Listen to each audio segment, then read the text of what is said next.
Hello, hello. Good afternoon. All right, that's everyone in. Good afternoon. Good afternoon. Good afternoon, Diana.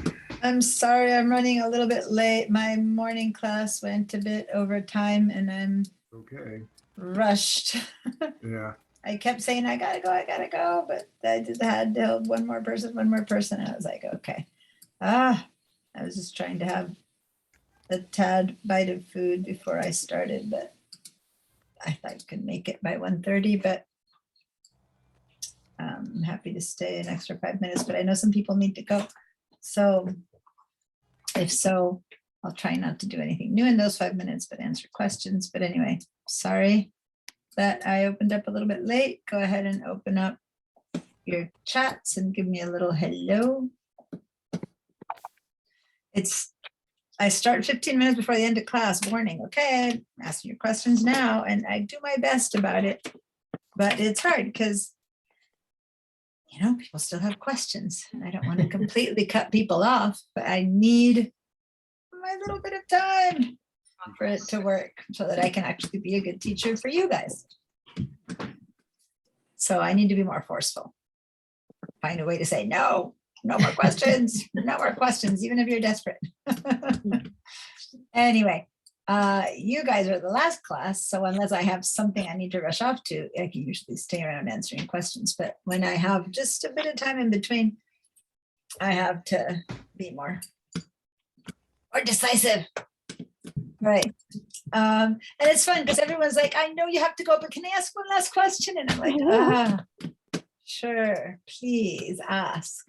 So anyway, It's such a little word, but so hard to say. and you know, most of the times I'm fine. I'm able to be done, but now and then it's like, well, I know you need this, or you can't function for the rest of the class. So okay, all right. So everyone is giving me their hellos in the chat. Please keep doing that while people are coming in. Welcome, welcome. I'm hearing a double sound that just stopped, so someone must have stopped their second computer sound just in time. Well done. Now I hear myself in some background. So if you're hearing, if you have two computers and you need help knowing how to turn the sound off on one of them. So Irma, I see that you have two, but you have the sound off on one, so you're fine. It's not you. Who else has two? I don't know. I have two, but I didn't add sound on the second one. Yeah, I see that it's off. So, Yeah. All right. So looks like you're all set up correctly. Maybe you just turned it off when I was speaking. Okay. I don't hear myself reverberating anymore, so it must be, it was handled. So mischief managed. And I don't know if anyone got that reference. Is anyone here? Are you all like, is anyone a Harry Potter? No, doesn't sound. Either your kids weren't into it or your grandkids weren't into it. All right. I'm right in the middle of Harry Potter. And anyway, there's this thing at some point in magic map, and when it's all done, they have to go mischief managed and it all finishes. Anyway, sorry for that completely unscrutable reference, but at home, people do movie references. My kids, my oldest son is heavily into movies. Like he's into film and making films and film directing. And so he constantly quotes movies and I look at him like, I have no idea what you're saying. But he'll explain and I'll go, I still have no idea what you're talking about. So that's kind of what you guys are looking at me like, I have no idea. Lady, stop with your Harry Potter references. I'm like, okay, I'll stop. All right. Welcome to Mac Level 2, second week. I have, hopefully today will go a bit faster. There was someone I helped a lot last week who decided to drop the class, which then I'm kind of like, time wasted, but not really, because I just also want to say that sometimes some of you who are here at the beginning needed a lot of support, but I persevered and supported you. And then here you are being really good handlers of your computer. So don't ever feel you have to stop. But I also should know when sometimes maybe it's a little bit too much. So Can you tell I'm feeling a little bit of put upon today? I'm so sorry. I shouldn't be speaking up, but sometimes things reach me the better or the worse way. I was just told by this person that they were going to drop the class, and I'm like, really? I spent half the class on you last time. So I hope to attend everyone else's needs today more. And let's go back to, this is a shorter class than usual. Usually we have 6 sessions. For some reason, this one's scheduled as 5 sessions. I do not know why they didn't schedule the last day as well. Emma was trying to do 5 for all, I don't know. So When we're is gonna get, our last day? what's that? When is our last day? So next Monday is our last day. So we have today, Wednesday, and then Monday. I thought originally we had 2, like Monday, Wednesday, but really have Monday, Wednesday, and then only Monday. So that took me a bit by surprise. So I'm recalculating things because I did want to, also I need to get to the backups. But anyway, we'll make this work.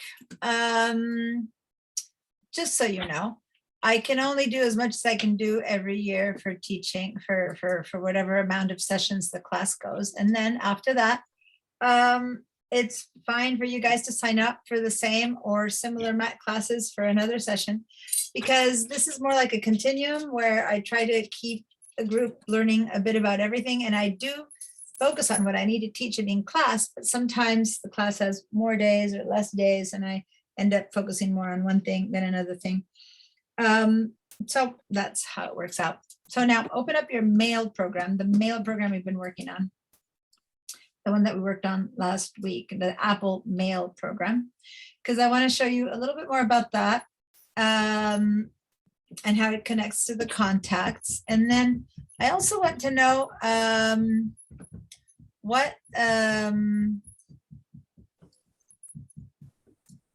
how many of you actually see that as an advantage, as something that you would want to do versus not really caring. Because I'm showing you the advantage, the usefulness of things, but sometimes people just want to keep going, doing what they're doing, which is fine. There's nothing wrong with keeping doing what you're doing if it works. But I also want to know what's worthwhile having in these classes, because sometimes I'll have something that is important to understand the Mac, but maybe people care less. So I'm putting together a survey that I hope I can send you guys by the last week. And then you guys tell me honestly, okay, yeah, this was fine, but not really. This was great. I would love to hear more of that. Give me a bit of an idea. I'm trying to recreate these courses as a set that makes more sense. And I'd like to know more of what you just sit through waiting for me to be done and what you really, really get excited about, which of course will be different for some of you guys. Will love one thing and the other one has no need for it. That makes sense. But I want to see if there's a general consensus about certain things. Anyway, I'm going to share my screen here where I'm showing my mail. And I mean, there's so much to teach, right? That I can choose within the concept of what the class needs, different things. And that's what I mean by making sure that I'm using our time to the best of everyone's needs. One thing that what happened there with the sound? I don't know. Something happened. Oh, Michelle just joined us with 2 things, so maybe that was you. Oh, You think it was you? Let me see. One has sound. Let me look at Michelle. I've had both of yours have the sound enabled. One is muted, but they're both enabled. So ideally, you would unenable the sound on one of them, like get rid of the sound. And I know how to tell you how to do it on your computer. I don't know how to tell you how to unenable the sound on your laptop, on your iPad, other than not connecting when you start. Anyway, so I'm just sharing my screen with you guys. And I just want to show you something that actually Mac already flagged it as junk, And I'm looking at the top one here. Let me get my little color on my mouse and move that out of the way. There we go. So up here, if you notice, it says inbox junk, right? So it's already been sent to junk. But I just want to show you guys, sometimes junk does not get caught, and or sometimes it catches the wrong thing. But the mail program saw this come in and put it in the junk. I seem to have turned on the option to see the junk, which I was over here, long story wide, but oh no, but if I click on this, right? And I want to know, is this junk or is this not junk, right? Because a lot of the times things, junk mail used to be easy to see before, or spam or the bad stuff, because there's a difference between junk mail and actual spam. So sometimes you get junk mail that you just don't want to look at, because really, do I need to get like 10 coupons a day for a place where I shop once in my life? But the other kind of thing is actual harmful. And you can really get junk that can, and that's more spam, so to say, that you have no idea, you didn't request, and it shows up in your email, and it could bring viruses if you download the stuff. So I just want to say that if I click on something that I don't know what it is, and I just click on it, that's not going to bring any virus into my computer. So say that this email came in with a virus, right? Or this one, or this one. These are all real emails, but as long as I just click and read it, nothing is wrong. Okay. So if I don't know what this is and I click on it, I'm not damaging my computer. The damage would be if I click on any of the links or downloading any of the stuff. Now, I happen to know this isn't junk. This is just a place that is sending me a lot of information. It isn't junk as in, it's not trying to harm my computer. It's not spam. It's not a virus-laden site. It's just something I don't want to hear about more. But at the bottom of all these emails, there's you can update your preference and subscribe us from this list or add us to your address book. Now, if you signed up, I do know that I signed up to this place myself once. I purchased something from them. And so I know they are real. In which case, if I click on the unsubscribe me from this list, it's probably a real place that if I unsubscribe this list, I hope they'll do what I want. Now, a lot of these places still don't unsubscribe you, even if you request it, or somehow you find yourself magically unsubscribed. You're unsubscribed for a month or two, and magically 2 or 3 months later, you begin to get emails again, because they hope you forgot that you unsubscribed and they try to send them to you again. But that is not really being mean and trying to hurt your computer. That's just commercialism, and they're trying to get you to buy from them. But I know that they're real, right? So this is not unsafe to click on any of these links. All right. On the other hand, if I don't know where something came from, and let me actually go to my true junk mail to see if I can find some true junk here. Usually I have more true junk on this one. Let me go to the junk of this one. Okay. So let's see here. Let me go into the junk of my SSPC teacher. These are not true. I deleted the junk last week, so I don't really have any true junk to show you. Let me see if I have any real junk in cloud. Usually I have good junk mail to show. I don't seem to have any real good junk mail to show. Okay, so these are not complete junk in the sense that this is my pipeline account and these are related to teaching. So I don't know. Let me say this one. I never requested this, right? How do I find out if this is truly the Texas MC, University of Texas and stuff like that? So, and this is about cybersecurity, it's like that. So the first thing you should do, here's what I'm trying to teach you, is go find out who sent it. And over here, it clearly says PGPCS Texas M McCombs, so it might be real, but the real address is down here. So I can click on this little arrow and it's newsletter at indiafoodbrief.com. What do you think? from India. Fake. Yeah, and it's telling me cybersecurity is a growing domain, Macomb School of Business. I mean, didn't this look like a real email? Yeah. Right, graduates, click on this, apply now. But worst of all, most people won't apply, right? But what they might do is they might go to unsubscribe. That might be something you've been taught to do. But what am I unsubscribing from? If this was actually junk, this was spam. So before you click on anything in here, and I don't trust unsubscribing anymore, because if the email, before the emails were not well done, you could easily tell there's still a lot of those badly spelled mess, you clearly can tell they're fake. But sometimes thing comes from your bank. Yeah, the same Wells Fargo, the same Bank of America, the same whatever Montesquieu Bank and Trust that you thought, and it won't be so much Montesquieu Bank and Trust, it'll be probably the big ones, the ones that everyone knows. And they look so well done. They really copied the things. It looks like, I mean, why not? Who's to say that this isn't Texas Macombs?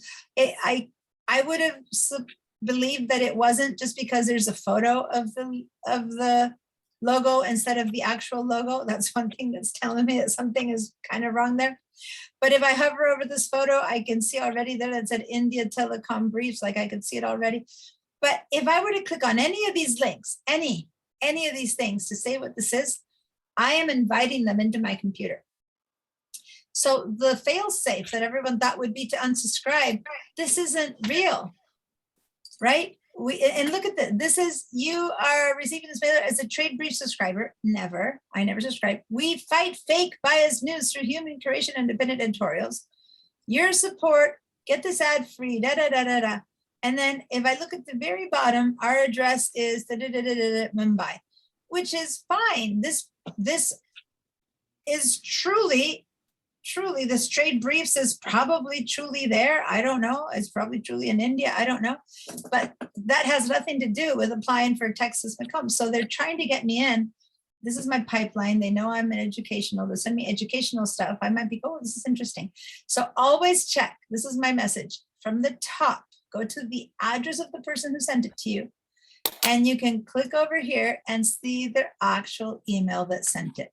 So I have a ton of these Trade Briefs International. Clearly, so I got on some list, and it's always this Udrith. And now it's time to reimagine refrigerator room for 2 minutes. I mean, I don't know, it's ridiculous.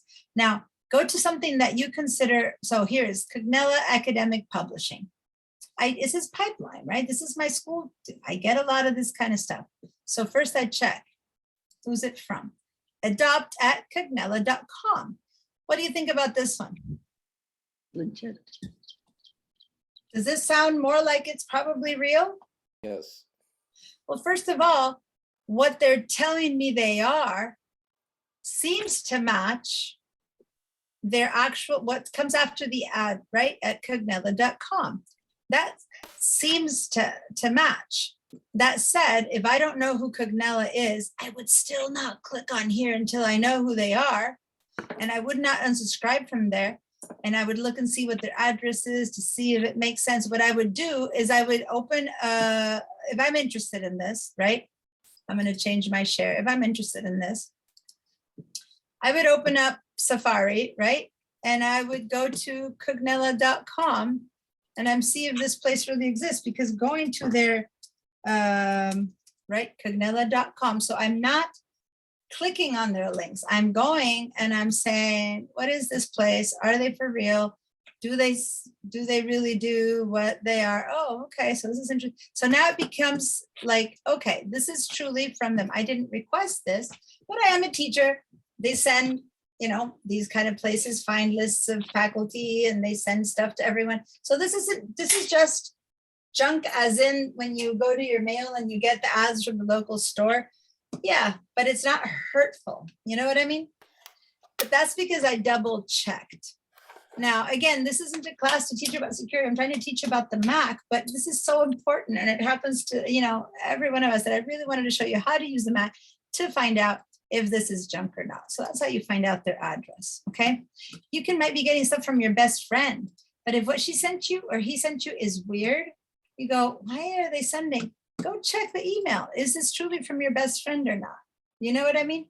Because it might have their name, but someone has co-opted. Now, there's also the possibility that someone hacked into their email and you did get something from your best friend, Mary Smith, and when you check it is from Mary Smith, and it is still a hack. But if it looks really bizarre, like Mary Smith wouldn't have sent me that, check in with her, send her an email and say, hey, Mary, did you send me this? Because don't send it back because they might check it. Did you send me something about, scientists, scholars? Was that you or is it weird? And they go, no, I never sent that to you. So then they know that their email was hacked. Does that make sense what I'm saying, you guys? Just to keep yourself a bit more protected, check who Yes. sends your stuff. That can't be hidden. And again, I don't have any, other than the trade briefs, I don't have any that are obviously weird. But over here, this one says vacancy computer, recent job vacancies schools of computer, electrical, mathematical science, and engineering worldwide. So I read it what this is, and then I go over here, and it's from electronic.jobs.com. That matches what the email says, so it's probably right. Now, if I do not want to see them anymore, and if I actually call them junk and put them in the junk, then now, from now on, the computer will stop, will automatically put these things in my junk mail. Or I'll go, if you prefer not continue using our service, please kind of put with the word stop in the subject line. I can do that. The fact that they found me and they look real and they tell me where they're from, I could do that, but it's almost better to not let them see that you're a warm body on the other side. Like what I mean by warm body, they go, ooh, that email, someone is responding to me. Now let me send them 10 other options, 10 other offers that I have. It's best to disconnect and just leave them fall into the junk category and not even respond. I just want to warn you about not hitting the unsubscribe, which for years everyone said, oh, just go and unsubscribe from stuff. This is the same old Trade Briefs International. And it keeps going down there. And if I were to hit unsubscribes, then they go, aha, that person there, let me send 10,000 more times. And that's how you really get full of junk. Now I found all of these in the junk box. So Mac Mail had already decided these were junk, right? So they had already been warned that stuff like this was coming from this email. They already decided it was junk. But sometimes in your junk, you find stuff that's good. So anyway, I just wanted to show you that. Now, if you do receive something that you have in your regular, now I'm in a regular inbox and I don't want to receive anymore, but you have somehow signed on to these. I did at some point sign on to most of these. Then yes, and you know they exist and they're good and you just don't want to receive anything more from them, then yeah, go down and use their unsubscribe and hopefully it'll work, right? Usually at the bottom it says unsubscribe. But just make sure that they truly are real before you unsubscribe from them. Otherwise, go to the Chronicle of Higher Education, find their website, go down and say, I don't want to receive any more messages from them. Okay? But you'll know if you ever subscribe to them or not. If it comes out of nowhere, then you know that it's not your stuff. All right, I just wanted to do that little brief security site, especially it comes from anything that comes from your bank. Of course, hopefully you've heard many, many times, don't give anyone any personal information. Don't give them your social security number. Don't give anything. So if you do receive something, right, that from your bank and you think it's real, like it really came from your bank, and this time you look at it again and again and it really looks real, and they say your account is missing money, or you need to check in with us because click here. Pick up your phone and call them. But don't call them to the number that this thing says to call them because it might not be their phone. Go and say you are Montecito Bank and Trust. Find out their phone number, call them and go, I received, this is my account number. Is it true that I am whatever? Need to add more money, missing money, that the account got whatever. And that's the way to deal with messages that truly, you don't want to ignore something that truly is happening, but just check on them for real. But don't use their links on the email. Don't use their phone numbers. And the really good ones, the real ones, they know that. So they say, please call us for us to tell you what's wrong with your account. And they don't ask you for stuff. They don't ask you for fill in this information so I can tell you what's wrong with your account, okay? And so then if they're asking you, you know that it's probably not real. All right, Alan, your hand is up. Yes. If the sender, the first thing you do to check on it is you click on the little down arrow to see the real sender. But could that be faked also, that they replace the real sender with some fake? No, if this truly says bankofmontecito.com, they can't fake that portion of it, okay? Now, it's possible that it says Bank O Montecito, right? Or it says Bank of Montecito SB, and then, you know what I'm trying to say? They could invent something near enough. So you really do need to scour. The best question would be to actually call, right? If it's a scary thing. But if it's someone you don't even know about and you have no idea and you don't care, and it looks real enough, I know you have an EDU account, so you probably get this kind of stuff into your account that they send to people who work in universities, or if you're an engineer, you probably get, so if you're a doctor, there's people target the kind of stuff that you have. And since we have an EDU email, then people go, ooh, these people might need educational kind of junk. And so they try to make it look real, but they cannot replicate the real thing. That is 100% no. The thing is, do you know what's the real thing? Like if you do get something from the bank that you always get, right? And it looks a little bit suspicious, you could go and search from another email from the bank and say, okay, this is from my bank. What is their email should be? It should be this. Okay, now let me check this one. Is that one, or is it different? It's a little bit different. I don't trust it. You know what I mean? Compared to one that you do know was real. And if not, again, just call them with a number that you have on your own. Go to the website, like a clean, not a link from them, but a clean one, and say, Bank of Montecito, whatever it is, and then go to their contact information and call them at that number. All right. And then that's cleaner. The question that Yolanda had, so then Doug, if the mail is fake, just trash, never open. As I said, you can click on it and read it to discover it's fake. And if it's fake, then yeah, just send it to the trash, right? Click delete. Or if it's in your inbox, if it is already in your inbox, it has the computer hasn't flagged it out, you could send it to junk. You could first junk it. Why would you do that? Because then you're training your computer that if anything more arrives from this email, it'll automatically be sent to junk, right?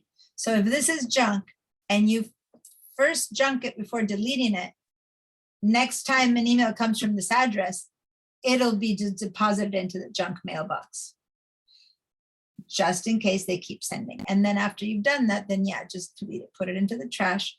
When I say don't open it, I just want to advertise. This isn't opening it. This is just kind of a pre-read, okay? And then opening it and doing something with it would be the problem. So if Yolanda says if those people, if those dirty senders, spam could be pretty nasty, know my email address, should I change my email address? That's a hard one to answer. If you get to the point where you get 10 spam to one good email, or 20 spam to one good email, like it's really like you don't even want to open your email anymore because it's all scary and junk and bad stuff. Yeah, it's perfectly time to get a new email address and leave that one as your new junk mail, meaning leave it active, and then all the stuff that arrives that asks you for your addresses. So what I have here under junk Yahoo, I called it junk Yahoo for you guys to know that it was junk, but it's not like the account isn't called there. It's a Yahoo email. Here I have things that I don't want to bother with. I don't shop at Target all the time. I don't go to Office Depot. I think once my mom 5 years ago bought something at the walking company. She bought some sandals, but when you get there, they ask you for your email address. So then I give them this address, which I call my junk one, because then they can keep sending stuff there. I don't care. I don't even know what Easier Eats is. And yet I've been getting this Easier Eats thing as long as and it doesn't look like it's junk because it's from Easier Eats at Easier Eats, you know. So it's not junk as in that they're probably gonna spam that it's gonna hurt my computer. But it is junk in that I didn't want to get it as much as I don't know, you guys pick up from your mailbox a ton of stuff that we have the recycling box right next to my mailbox. So I open up my mailbox and I trash 90% of what I receive. And then the 2 letters that matter come into my house. That's what I mean by regular junk mail versus spam, which is malicious and really hurts you. That's the one you need to be careful with. So when you get so much, if you've given them already an email that you don't use actively, then let Easier Eats keep sending you stuff. Who cares? You're just never going to look at it. Especially if, remember, my Yahoo, I normally don't see. I don't normally have this open. I just use my internet accounts, and in my Yahoo account, I just don't see my mail. So it keeps arriving and arriving, but I don't need to bother. I don't have to bother seeing it. Okay, so that's what I do with the junk account. Now, if your real email begins to get too much of that, it's because you've been handing out your email handily to people everywhere, and or being put in those CCs where tons of people get sent the same email, groups of friends, where you invite 20 people and 20 people get the same email. And then what marketers do is they grab those lists and put them on their list and they start marketing to you. So you get to the point where your email has been ruined that way, then yeah, go to Google, go to Yahoo, go to wherever you get your email from, make yourself a new one, and take about 6 months to transition. When people write to your friends and say, I have a new email, it's this one, please don't write to this one anymore. And you have that automatic return. So every time they write to you, they get an automatic, this isn't my email anymore, this is my new one. But do it to friends only, right? Because if you put that automatic, I'm correcting what I said, then even the junk people will receive your new email. So you don't want that to be automatic. You just want to send it to the people that you know you want to reach. But then you take 6 months to keep checking it, because people who you didn't think of letting them know will keep writing you to your old one. And then you individually reply to that one. Hey, I changed my email. And after a while, they stop writing you to your other one. You check it every month or so. Then you check it every 2 months or so. And finally, no one important writes you to that one. Then that's how you transition slowly to a new email. I also want to caution you. I've had this happen to students in my class 3 times already over the many years that I've taught this. You have a Cox email account. It is not universal. It is not really a free account. They give it to you for free, but it's because you're paying for Cox every month. What if you decide to stop paying for Cox because you move out of town, or because now you don't want your TV anymore, or you've changed to a different internet provider? You don't have that email anymore, and you don't want to have from 1 month to the left your email not work, which is what happens if you suddenly stop paying Cox. So I would recommend transition out of Cox. If you have no plans to move it out of town, no plans to change anything, you never know what might happen tomorrow. You might want to move in nearer to your kids. You might decide that for one reason or another, you want to change your system. A better system came into town, and my Cox, finally, I got rid of Cox, which wasn't good for us, our internet, and I changed to Frontier. It's much better now. But had I had any Cox email, I would have been stuck. So you don't want to have to pay Cox for another 6 months to transition your email. So start early, get yourself a new email. Take a year, take 2 years to have both available until finally no one you care about writes to your old one anymore, and then you can cancel it. So yeah, so if your email is already really junked, do that, but then don't hand out your email anymore, your good one, the one that you want to keep private to anyone other than real friends and stuff like that. Give them the junk one, and then you check it that way. Julie, your hand is up. Yeah, 2 questions. The first screen that you put up with that thing about the University of Texas, I noticed the reply to was a different name from the that's sender true. line. So is that another clue? Yeah, but yes and no. Many times newsletters and stuff don't have anyone to reply to. They say this is a no reply. But if it's not, they might. So in this case, it's going to go to sri@tradebriefs.com. I don't think Trade Briefs doesn't look like the kind of junk that brings me viruses. It doesn't look like that nasty kind of junk. It just means it's like a commercial kind of thing. They're trying to get me to, you know, to be on Oh. lists that then they sign up and stuff like that. So this is a real email, right? Trade Right. briefs. But it's not like this must be a subsidiary of that. Who knows? But the thing is, each one of them is selling me something different. This Yeah, is the Enos school, the other ones is whatever, you know. So, but one of them wasn't even a school. It was airlines or too ambitious traveling, you yeah. know, so it's just bizarre. I just, you know, but I think that this is probably real. I just don't know what they're doing or selling. Now, Okay. what you might want to do, notice, is that there's this message is from mailing list. And if you hit the unsubscribe in here, I've asked about this one at Apple and I wasn't given a good description. They said that this one is safer. I'm not going into their link, sending me Yeah. to a weird wheel. I'm just inscribing it here such that Apple knows that I don't want to get things from there. But I haven't gotten a very 100% yet answer from them. How do they unsubscribe you if not sending these people back a request to unsubscribe? So unless Apple is filtering them out from you because you said unsubscribe. So I'm not sure about this one yet.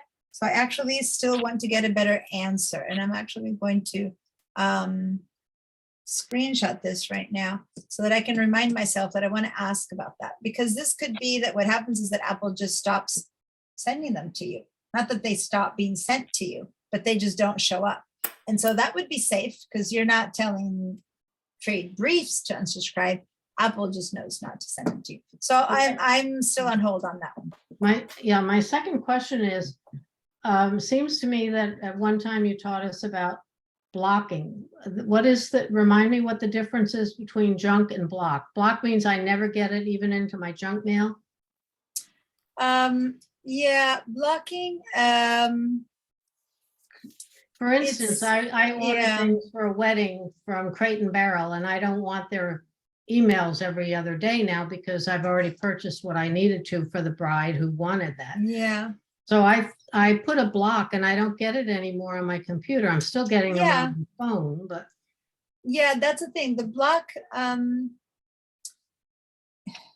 it's, wouldn't that be preferable to just having all this stuff go into junk? I would prefer to have it go to junk or to unsubscribe from Crate and Barrel. That's easy. So it's a real company. Just unsubscribe for them. You won't get that stuff anymore. Or if you think that now and then, like some companies that I send, like in this SBCC teacher, I might now and then want to read this person's newsletter. So by having it here, I can come now and then and read it, even though most of the time the subject matter doesn't work. So say that this was Crate and Barrel. Now and then I might have another one and I go, well, let me see. A perfect example for me is Michael's. Where do I have Michael's? I think I had it in here. Maybe I have Michael's in Yahoo. I don't know where I have Michael's, but Michael's is a good example. I think I gave you last time. I don't see where I have Michael's. Maybe it's in my Yahoo that I just got rid of. But what happens is that they have amazing coupons. So twice a year, if I go to Michael's, I will want to click on their, because they might have a 70% off coupon or something. So I don't Sure. want to completely block them. So it's fine to have it in my junk mail.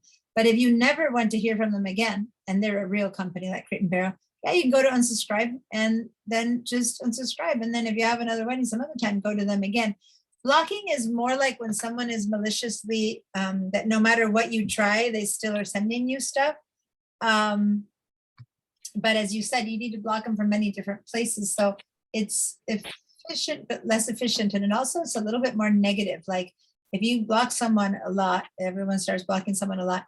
That kind of tells Apple that this is a malicious person. And Craft and Barrel isn't malicious, you know what I mean? They're just trying to market to you. So yeah, that's just my opinion of it. But yeah, it works. It stops them from sending you stuff.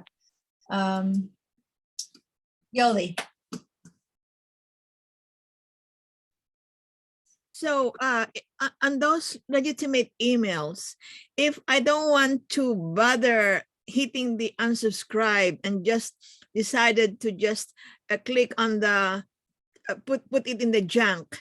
So will that be an okay thing to do? In other words, like that computer Mhm. will be trained now that when those people send you something, it will just go to the junk mail. Yeah, and you need to train a little bit. Like, for example, if I never want to hear anything from Tumblr again, if I send it to junk, right, and I click on junk right now and I junk Tumblr, right, from now on, whenever something comes from Tumblr, they'll put it in my junk directly. So see, it went into my where was that from SBCC teacher? It went into my SBCC teacher junk. Let me see. Yeah, there it is. So now I have labeled this junk. See how it's like yellow colors? I've labeled this junk. This is a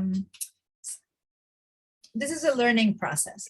So when I send it to junk, I am making the decision. So these yellow ones versus this is Apple putting it in here thinking that they're junk. Actually, the Chronicle of Higher Education is not junk. This one has some good information. But since I received so many of them, probably Apple decided it was junk and put it in here. And so if I need to tell it that it's not junk and I could click on it and say not junk, it'll take it out of here. It won't be perfect. Like I might still get some more of these in junk and some more of them not. And the more you junk them, the more you get another one and you junk it, the more they go, oh yeah, this truly is junk. So you kind of train them, but it won't catch every single one of them. But sometimes it might catch something that's important that wasn't junk. And so when I've labeled it junk like this one, mail thinks it's mail because it's just junk mail. If it wasn't junk and I was wrong, then I can say, no, it wasn't junk, move to inbox, and I unjunk it that way. And then your Apple goes, oh, that was a mistake. It wasn't supposed to be junk. So you're kind of training it. So it's not perfect. Sometimes it takes a couple of times before it finally always lands in junk. And as I told you, once I made a horrible mistake where I sent a whole bunch of really important stuff from City College, from my direct supervisor and from Emma, and I was trying to archive the stuff and instead I junked it. It took me like a year. I had to check my junk mail all the time. Even then, now and then, one of Jeanette's, who's the dean, stuff ends up in my junk because once I told it was junk. So just be careful not to make a mistake and junk stuff that is good, or it will land in your junk. Just one last question then. So Yeah. I occasionally go to my junk mail just to see, something in there, just scroll. Now, Mhm. twice already, I got an email there which threatens me, like, I know you so well, I know who your recipients are, and blah, blah, blah. And if you don't send me this, let's say 24,000 Bitcoins, blah, blah, blah, because I know that my conscience is clear, if they know who my recipients are, what could they possibly send them? But at any rate, my question actually is, and I know you already said this is not a security class, but should I have already gone to Attorney General's office and show that kind of email so that those people can be dealt with? Good question. First of all, they don't know who your recipients are. They're just trying to scare you, right? Some people will get scared and will go, oh my God, and they might respond, and that's what they're trying to get you to do. So no, they don't know. There's a chance that they are true hackers and they have hacked into your account. I mean, true hackers do exist. I always think, and I want to believe what I say, that they tend to target people who have a particular huge amount of money or a huge amount of celebrity. But that's not true. Some people have been hacked who are just regular people. But for the most part, like you said, your conscience is clear. So what are they going to send to blackmail you with? But you don't know. They might still send stuff that's not real. So for the most part, they do not know who your recipients are. For the most part, they do not know who your contacts are. They're just trying to scare you away. I do not know if there's a place to report them. Do you send that to the police? I mean, does anyone know if there's a way to report, like officially, that kind of stuff? You just get so many thousands every day. No one seems to know. I remember there was a time when there was a place you could report that stuff, but I just don't even know anymore because it's literally thousands of those a day. You just need to kind of self-filter them. I think that if you first mark them as junk and then you delete them, I have found it used to be I could show a lot of junk. I have found that I have a hard time showing a lot of junk now because I don't get much junk with just doing those two things, and mainly not handing out my email, my good email out a lot. The last thing I do is what I'm going to teach you next is make sure that at least from my side, when I send an email, I don't CC, I don't copy a ton of people. I don't put my email in lists where a lot of people are copied, and I hope that I teach enough people that they don't do it either, which I know you're good at because you've learned that from me. And that's all I do, and for the most part, I don't get that much junk, but I do actively use my junk account to hand it to anyone who wants my email. Well, I have no idea why you need my email. Why would you even ask me? Here, take this one. And I give them my junk email address. That's, I think, the main thing that keeps my regular email mostly junk free. You know what I mean? But I'm not perfect. If I go to my real email and check my real emails junk, I still do receive now and then. I'm going on my phone now to it to see right now if I were to go to my real iCloud email. Let me go to it and see how much junk it might have found now, just to give you, and even with all my care. So I'm there. And I have since July,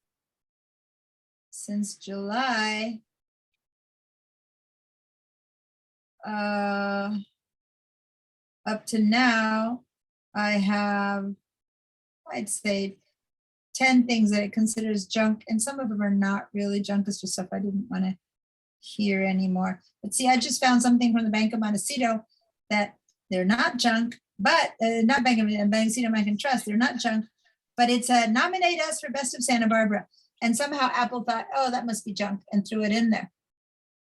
So you also have to now and then check it to see. Now, when I check there, did it really come from them? Yeah, it came from news@montecito.bank.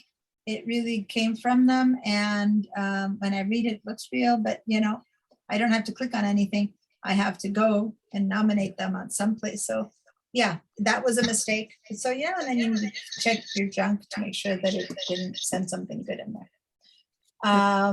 But yeah, by doing what I do, I don't really have any. I have a VR project. Ukraine presents jewelry and gadgets in one. So be careful with that kind of stuff. Things that are purporting to help stuff that, you know, they could be or not helpful. Just check out the email by looking at that stuff and see it makes sense. It looks pretty real. Apple didn't think it was real. They put it in my junk. Anyway, but I haven't checked it out. I'm just telling you really quickly. It looks real, but I don't really know if it is real until I spend a bit more time with it. All right. So, so much for the only other thing I want to say about security again is just don't ignore. You might have gotten messages from the cloud. I don't have one because I don't have that happening right now. But at some point, it looks like my password got into some lists where it was hacked. Things get hacked and your password get hacked. Did you ever get a message saying your password was found on a list? Do you know what I'm talking about? I'm seeing one or two of you nodding. But if the password you use, I have a really good password, and it's different for things like my bank and stuff like that. But I have a regular password that I use for just about everything that's, you know, a little bit less important.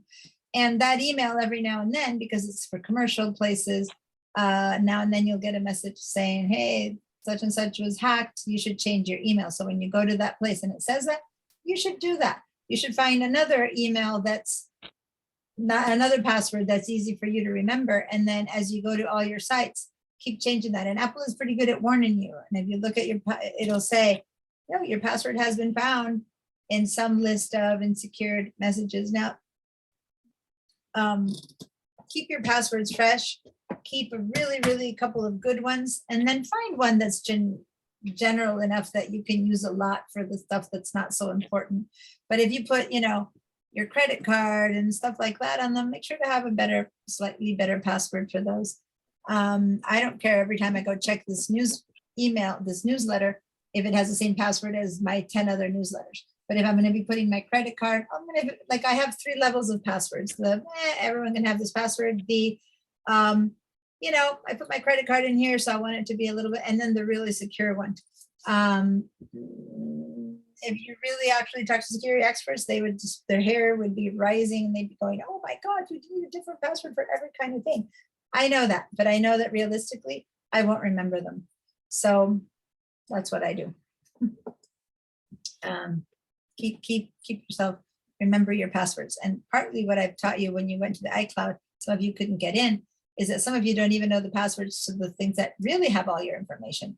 Like your iCloud has just about everything that's in your phones or in your computer. So you need to know that password, your email password. So imagine that your computer dies, your phone dies. Again, I'm talking, you know, mudslide, earthquake, everything you own dies. You left with your life. If you want to go and open that, you go to your friend's house because your friend offers you shelter for a week until you find a way to get up, and you open their computer and you open Gmail. How do you get to your own Gmail? You need to put in and type it, and then you need to put in your password. Do all of you know the password to your Gmail, to your Yahoo, to your AOL? Like the ways you communicate with people, you need to know those passwords, because if your own devices don't remember them, if your devices remembered them and you lose your devices, how do you get back in, right? I think, was it you, Yoli? You never were able to get back into your husband's email after he passed away because you didn't know his password. So people might have been writing important things to him that you needed to know, but you weren't able to get in there. So have a safe person know passwords, some of your safe. The other way, I wrote to a student who passed away and their daughter answered me, sorry, my mom passed away, and it was really sad to hear, but she knew her password, so she was able to answer me, or I would have never known. Right. So anyway, let's move on from the slightly more negative sides of it, but it's important that someone know how to get to your stuff too, if it's a safe person. All right. Enough. Let's continue with writing an email. Okay, so what I need you to know about writing emails, and again, I'm teaching it to you inside of the Mac Mail program, but this is true for any other way that you check in your emails. So let's go ahead and I'm going to go into my Pipeline account, and let's write a new email. So how you write a new email, right? Did we all in the contacts end up putting in? Well, we'll write a new email. This is what we're going to do. I need to open for a second. I need to share. I need to change my share to just my mail, because I have to open the roster behind, and I don't want to share the roster because the roster has your personal information. So give me 1 second. Are we going to do the same thing, write email too? Yeah, you're all going to write emails, but I'm just needing to get to this class's roster. So I'm doing that in the background because I don't want to. The roster that I access has your personal email and stuff, so I don't want to share it into the whole group. So I'm doing that behind the scenes. Give me a second. So okay.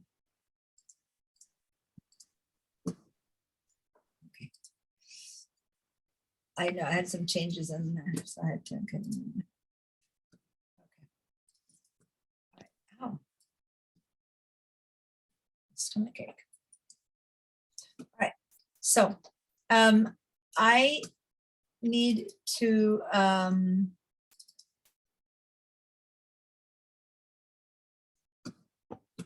assign you guys, and last time I had written it well, but I'm not. So who's here today? Yolanda's here, Tracy's here, Paul, you're here, Deborah's not here, Irma is here, Alan is here, Mercedes is not here, Sharon, you're here, Michelle, you're here. No, Rob didn't come today. Julie is here. Dorothy. Douglas, are you here? Yes, there you are. And Barbara's not here. She was in my morning class. That was enough. That's a harder class. Okay, so that's it. So are we 10? 1, 2, 3, 4, 5. 1, 2, 3, 4, 5, 6, 7, 8, 9, 10. I count 11. Maybe I counted one of you guys twice. Okay. It says 15 participants, but I Yeah, don't, but you have double computers. Okay, so like if you have 2 computers up, which both Michelle and Irma and Tracy and Dorothy have 2 computers each, so that's 4 extra. Okay, or 2 devices. not 2 computers. All right, so now I'm gonna put you guys in pairs. So Yolanda and Tracy, remember, Tracy and Yolanda, write down the name of the person I'm saying is your partner, okay? Okay. All right, oh, Barbara is coming in, so I'm gonna have to add her to the mix. Let me get her info in the mix too. And I'm gonna show you what I mean. So for now, okay.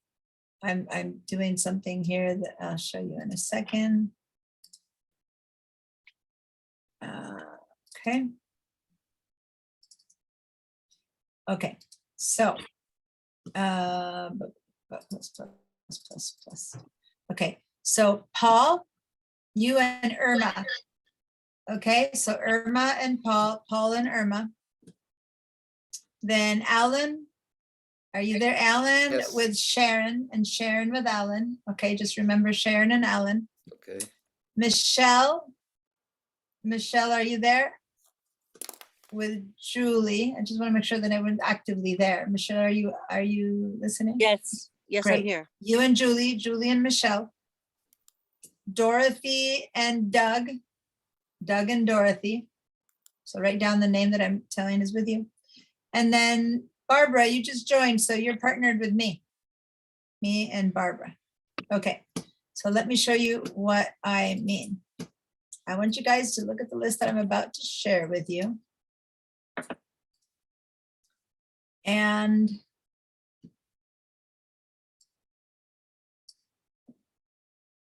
I'm actually going to share a different list.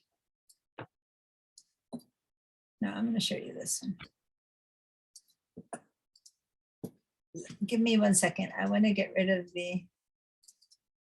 that pipeline for all of them, so it's not confusing. 1 second. I'm having to delete something to make it easier for all of us to know what to do. Because email addresses are hard to do. Okay, so here we are. Okay, so now I'm going to share with you this window. All right. Okay, do you all see this window here? Yes. So find your username, which you should know. So if you are Paul, you know that this is you. And I said that you were with Irma. So then this is Irma. And you don't know that she's Irma Garcia, but you see an I, which is the first name, and that's Garcia. So write down I Garcia. Write this down on a notepad. And Irma will write down PJ Durantini. Okay. Same with YM Aumentado, which is Yolanda, will write down T Dordan, and T Dordan will write down Y Aumentado. So go do this now and put this on a notepad, a piece of paper by a computer, something so that you remember this. Okay. Michelle. I don't see Michelle. Michelle M. Logan, but look for you. You are Jay Moore. So next to you will be Michelle, because I already gave you first names, but look for yourself and whoever's next. So if Shannon knows she's this one, that must be Alan. Alan, if you know you're this one, that must be Shannon's, right? Yes. So you are parallel. So Dorothy, this is Doug, Doug, this is Dorothy, and so on and so forth. And Barbara and me and Barbara. Okay? So when you're done, give me a yes. When you've written down the username of your neighbor, this is the pipeline username. Every time I teach this, I run into more or less issues. So I'm trying to do my best. This is a different way to show it. So hopefully, if you all write one letter down, one number down, that should work. All right, I'm seeing yeses from all of you guys. So you got it. All right, so now let me go back to my sharing just my mail. Okay, so now what we're gonna do, we're going to create a new message, but don't send it. A lot of times people just send quickly, don't send. We're gonna send a new message. So make sure that you've selected your pipeline account here on the left. Now, why am I saying that? Because I wanna make sure that when you create a new message from here, that little icon, new message, then it will, are you seeing my new message or not? Yes. Does my new one pop in? No, when I need to show my whole screen. Hold on. It stops sharing. Because when I don't, the pop-ups don't share. So let me share my entire window. Okay, I'm gonna have to share my entire window for this. All right, so I'm gonna go here and click on new message. And when I click on new message, see how it already says from, and it has your pipeline email address? Is that so? Is that happening for you? Yes.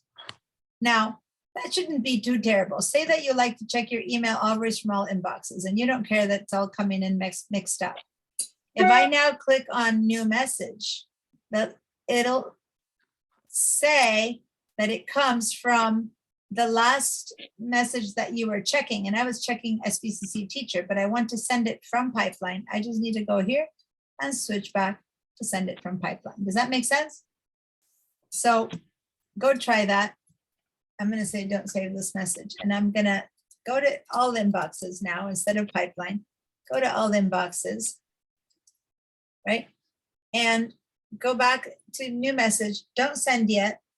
I just got one from Barbara. Don't send it yet. We're just learning stuff. And now see how that there it says from, and switch it to the account you want to send from. Now I have some stuff here that you don't have yet. Probably, so I need to, so when it says new message, here's my new message I'm about to write. Okay. So someone unmuted themselves. And I'm making noise. I'm hearing myself. So something changed for someone just now? Okay. All right. So if it says that it's from me and from my pipeline, then we're good. We want to send from pipeline to pipeline.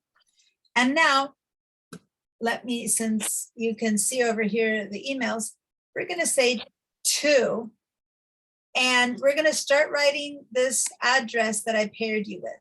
So for example, I'm going to click in here under to, and I'm going to write BA. And but first watch for a second. Notice what's going to happen, because I'm going to write B, and I get all these suggestions. So just watch my screen for a minute and don't complete the assignment. When I write BA, I get a series of choices here. Then I get a line, and then I get more choices, right? So what's the difference between this one and that one? This one here at the top, these are things that I might have in my address book, or that I might have written to them sometime a short time ago or something like that. And so it's stuff that's directly mine. Or I have a line and it says in other apps or in other places. And then if you scroll down, look at all the different possible pipeline email addresses or stuff that show up that could start with B. Then by the time I write BA, because she is BA Walsh, it reduced it to only those possible people. Then I write BAW. And now the main choice that pops up for me is already Barbara, because I've written to her before. But if you've never written to her before, you might already be seeing the choice here that there's Barbara Williams. This is what I meant about the pipeline email addresses. These are not private. Pipeline email addresses, because you're part of the pipeline system and in that directory, you can reach anyone as long as you know their last name for the most part. So I'm going to keep writing BA Wall, and by the time I'm done, clearly this is the only possible choice. And so I'll go down here and instead of keep writing the whole thing, so I don't have to write the whole pipeline, I'll just click on this choice and it gets written in there for me. So when you guys started typing in the person's address, did it finally become clear that there was only one choice and then you didn't have to keep writing it? I can't find I can't find the new mail. I'm not getting one of these. Okay, I'm I'm gonna stop share. Can you share your screen? Um, Oh, are you in that mode? What are you in? Are you in your final? By the way, Sharon was totally successful last week. She finally got all her stuff fixed. She told me. It in took email. me 3 people to get me into a share on Zoom. 3 people. But it worked. Let's see if we can make it happen again. Now So- I'm looking at Gmail and I'm seeing all of your messages to me. I don't, yeah. So are you in the mail app, the Apple Mail app? Because last time you were in the Gmail mail app. Are you in your Apple Mail app? Can you I'm in share, my- can you try to share my your screen? Gmail in Chrome. So that is not where I want you to be.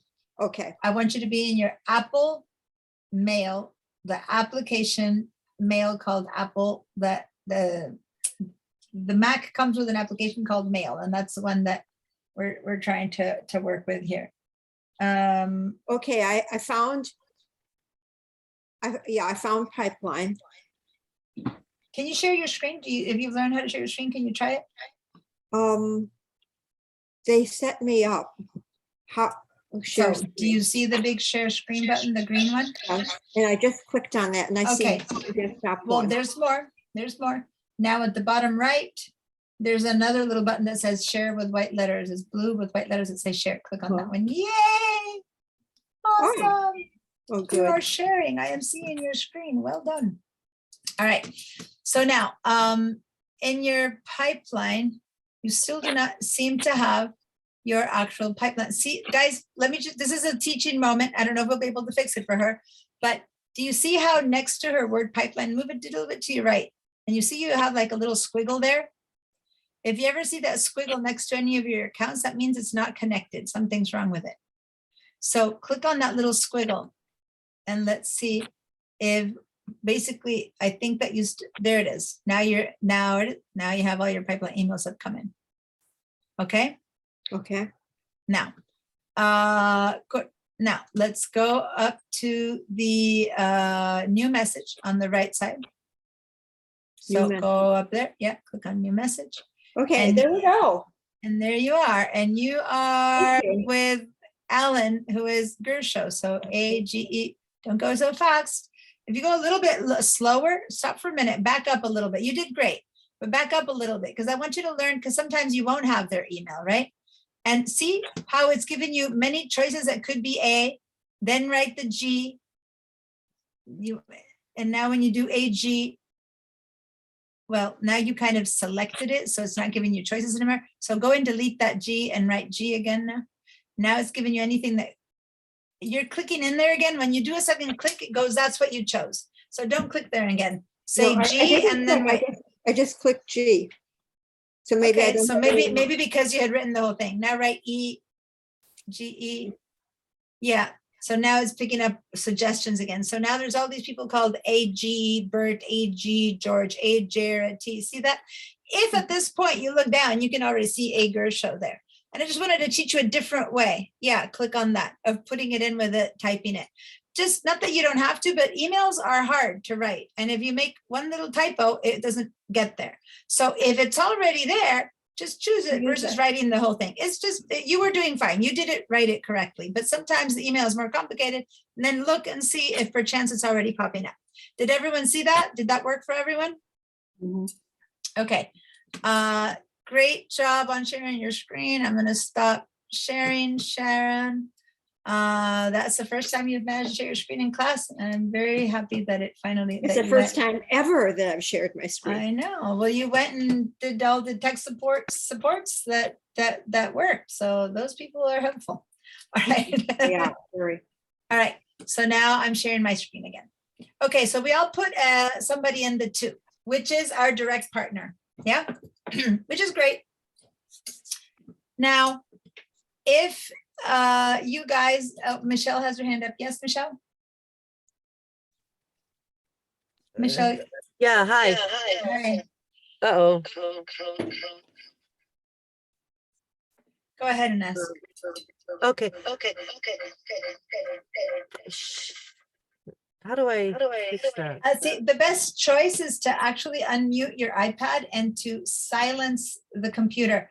So I can teach you how to do that. Do you know how to unmute your iPad? Okay, so now your iPad is unmuted. And now to silence your computer, let me stop my share so you see all your links. So go to the bottom left of your tools where you see the mute button on your computer. Do you see the mute button?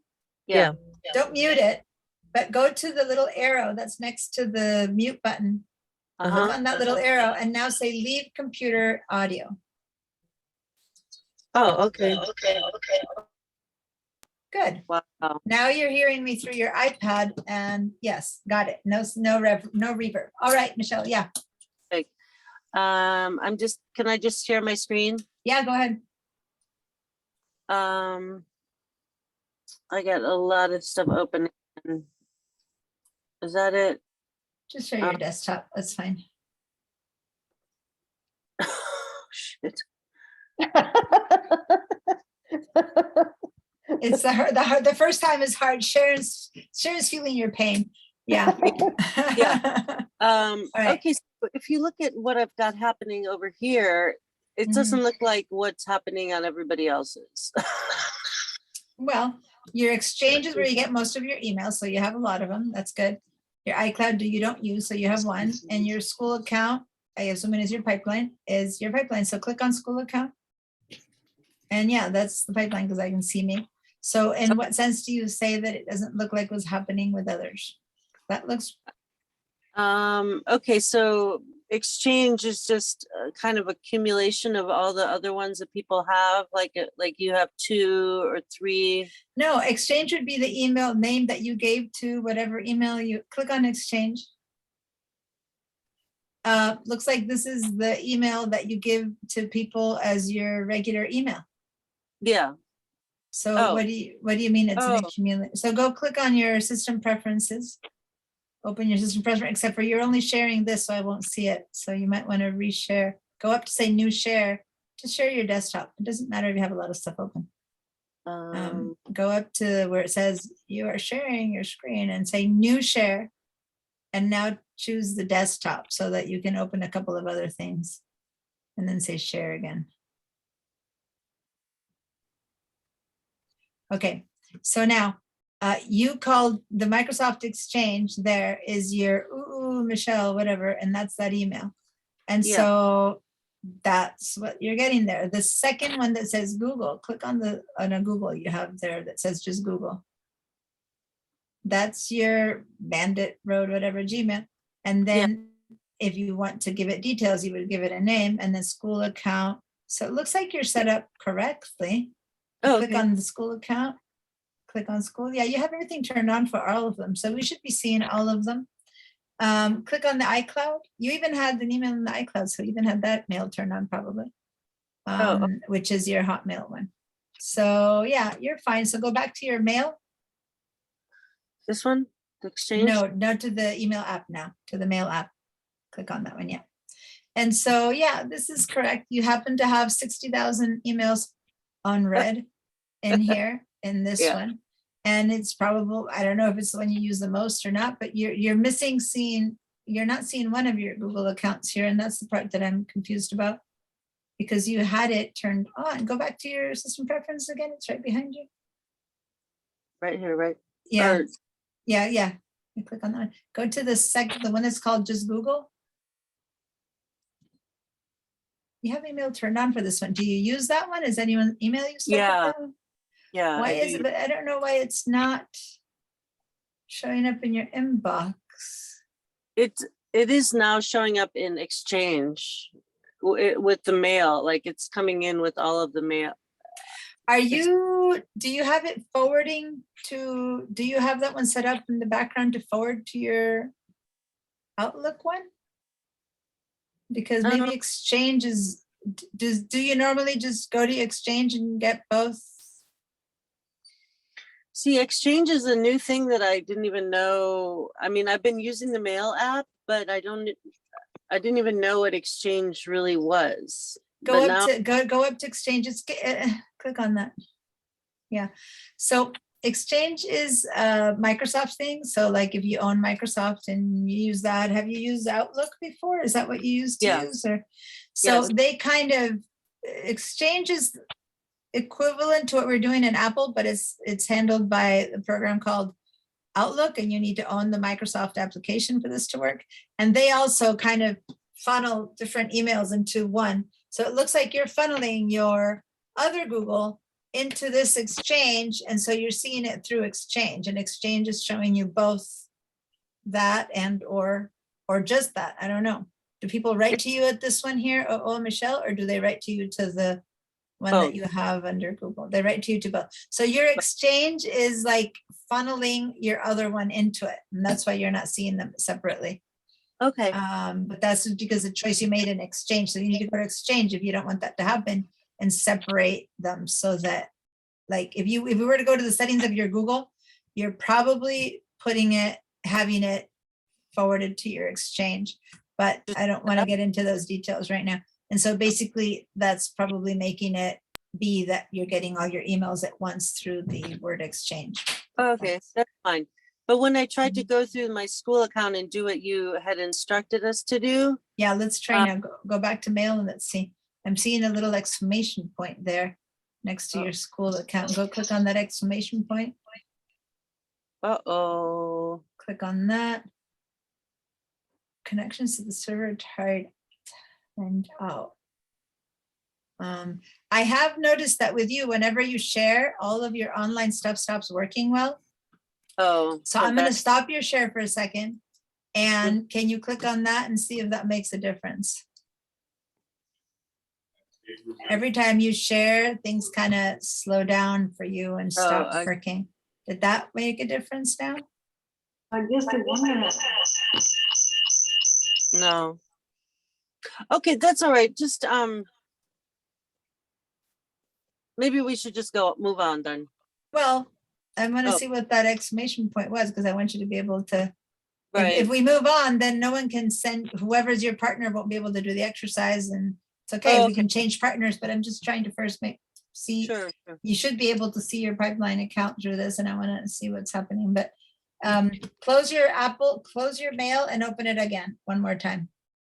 And let's see if perchance the connection is better, because you have an issue with your Wi-Fi not being powerful enough, and then you have two connections, and then you share, and that usually, I've noticed, messes your share. I So see. open it up and let's see if click on that icon and see if it fixes it. If it doesn't, then I'll reshuffle who people email to, and basically Julie will send to Barbara and Barbara to Julie, and then I'll be left out for a bit. Huh. Did anything get fixed there or not? I can't quit mail. See, you're having something going on. Okay, so that's good. Share your screen again. I'll show you how to, guys, this is good that she's saying this, because I want you guys to how to, when something doesn't quit because something's not working, which is what's happening. Can you share your screen again? And I want to show everyone how to deal with a program that's stuck, that's frozen and won't quit. Okay, Share your whole desktop again, because I need to share, that needs the whole desktop. Okay, so, oh, so can you cancel out of that? Because I want to show people how to do that. You seem to know. So close Okay. that for a second. I wanted Okay. to, so her mail isn't closing, right? Click on that, close that. So if you go to your mail, oh, it had closed. Okay. oh, it had, Well, yeah, because Oh. the dot wasn't under it. So go ahead and, so just let me just show you. Okay. Guys, when something is frozen and doesn't quit, her Apple wasn't quitting, it finally did. Go up to your Apple, everyone, and notice, I don't want anyone else to do this, but click on your Apple. And there's a choice here at the middle that's called force quit. So go to force quit, just Michelle, but the rest of you notice that it's there. When something is just not working and will not even quit, you go to Apple force quit. Okay, open up force quit now, just Michelle. And over here, you would see in red that it would say this application is not responding, and you would be able to select it and force quit out of it. Now you have many applications running right now, which isn't helping at all either. Yeah. Don't force quit at this point because, we don't want it to force a quit again, but that's where you would guys force quit. But it would have to say in big red letters at the top, your application is not responding. Now hers is working, so don't do that. So don't force quit it. So go and close this now because it already is working. I can see that the school account is working. But can you go and click and close? You have Chrome, you have Firefox, you have, bunches of other Safari. You have Oh. three web browsers open. So right click. And Oh. you can also right click down there and quit. But yeah, no, go to the word Chrome and say fine. I'll quit. Quit Google Chrome at the bottom. Okay. Or just right click. So go to Firefox, which you have down there on the right, or way in the far right. Right click on it. Yeah, right click and quit from there instead of having to open and then quitting. And then you can do that to Safari as well. It just makes things work better if you don't have 85 things open for class. Okay. Yes. All right, good. So now go back to your school account, which now doesn't have the warning sign, and go click on new mail. That one. Yep. And compose new message. And now write Julie J Moore with OO, JMOO. And there you Oh. have many Julie Moores, but hold on, because she is Oh. Julie J Moore 9. And Oh if my you so scroll, there's so many. And I don't see it. So then there it is, 13, J Moore. You passed the MOO. Oh, no, there it is, J Moore 30. You're right, there's more. So just keep writing, put MOO so that you don't have all the MORs. And then it should show you only JMOO. Just write RE. It's okay. You have so many. Because so go ahead and write RE9. Oh, there it is. There it is. Looks Okay. like Juliet Moore. Okay. Cool. So now you are fine. I'm going to stop your sharing and continue sharing with everyone. Thank you. You're Diane, welcome. You Yes. changed, I'm gonna go with a new email. I hate Cox. And I was messing with it and you changed me from emailing you to somebody else and I didn't get No, it. no, I didn't. I said I was Oh. going to have to change you, but then Michelle's is working. So no. Oh, You email okay. me. You email me and I'll email you. I was just trying to get Michelle set up. And she was fine. She just had too many things open. And now that it's all closed out, it's working fine. All right. All right. So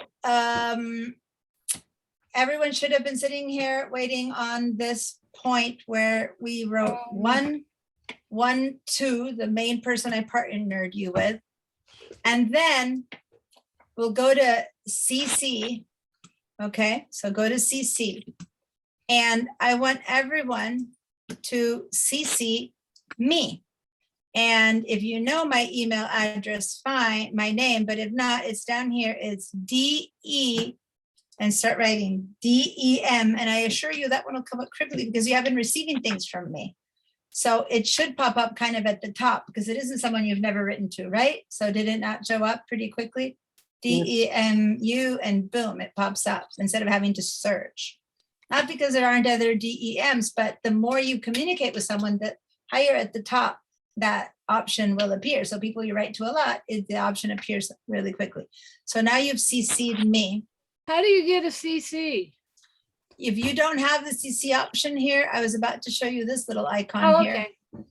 which would be if you turn the CC off or on, that's what you do. And then I want everyone to BCC me.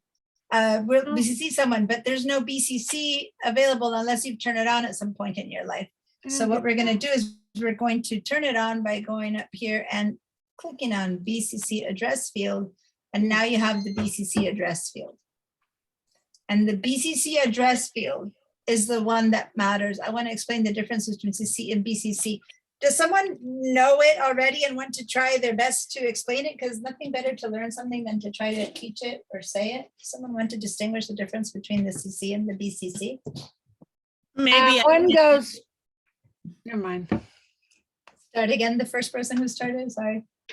The lady before me, who was that? I think it was Barbara. Barbara, go ahead, go ahead, Yoli, say whatever. you Yeah, want. I was just going to say that you were asking BCC, and I was going to say it was blank carbon copy, meaning you, like you, Diana, you are in my CC and also on my BCC, but Yeah, don't put me in the BCC. yeah, I also put you on the BCC. So Don't put me in both. Don't put me in both. For this example, don't put me in both. okay, Just CC me. And okay, in the BCC, we are going to change this partnership, okay? And in the BCC, just listen to me. Yolanda is gonna write to Irma, so like kitty corner. And Irma is gonna BCC Yolanda. You see that relationship? Okay, then Tracy is gonna BCC Paul, and Paul is gonna BCC Tracy. Then Alan is gonna BCC Julie, Julie Allen. And then Sharon is gonna BCC Michelle, and Michelle is gonna BCC Sharon. Are you all keeping an eye on what I'm doing? Yes. Trying to. All right, and then, well, you haven't been mentioned yet, so Dorothy is gonna BCC me. Well, you've already CC'd me, so No. Dorothy, yeah, BCC me, I'll tell you what to do with your CC. And then Doug is going to BCC Barbara, and Barbara is gonna BCC Doug. Okay, so we're just going kitty corner. Okay, is CC before BC? Nope, BCC usually shows up, but it doesn't matter wherever Okay. BCC shows up. Okay, so Dorothy, just don't CC I me. do. Oh, Okay. I didn't get the name. Dorothy, just delete me from there and just put me, and I'm going to BCC Dorothy. I didn't get the So- name. Oh, yeah, sorry, I need to make this one. So Barbara, you BCC D Prentice 1. Okay, how do I get that from your window to mine?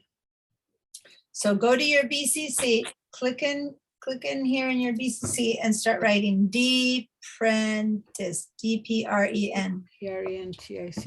I can't see both of them. Yeah, E- E- and R- don't E- send anything anyone yet. DPRENT. Don't send things yet, E. okay? Like Yolanda sent hers already and I showed up as this message has no content. That's a Douglas. Yeah, that's a Douglas Oh, okay. Prentice, D Prentice 1. Okay, Diana, right. can you? Yep. Can you go over how do you get I'm not seeing Yep. BCC. Okay, yeah, so up here, AG. you should see a little icon, and if you're not seeing it, then Oh, okay, I see. Yeah, yeah, turn yeah. it on. Gotcha, I gotcha. Now that's it. You never again have to turn it on. Once you turn it on once, there it is. Okay. Okay. Okay. So now you should have 3 emails there. You should have 1, 2, 1 CC, 1 BCC. And we're going to test and understand what each one of these does in a second. First of all, let's Yeah, call good this one. one the Mac Level 2 test email. Okay, so we're all gonna put that such note. So subject needs to be there. Let me show you what happens if you forget to write a subject. Barbara here wrote one earlier on to me and it says no subject, which is confusing. And then Yolanda sent one a few minutes ago and it says this message has no content because she hadn't put anything in it. So no subject or no content, it tells you that, okay? Anyway, go ahead, everyone, and in the content, I What don't need much happened? content, but hold on for a second, Barbara. In the content, you can just say something like, hi, I'm testing out this this email, whatever you want to write. I'm testing this out. Or hi, how are you doing? I'm loving class, or I'm hating class, whatever you want to say. And sign it with your name. So everyone knows who you are and who is sending the email.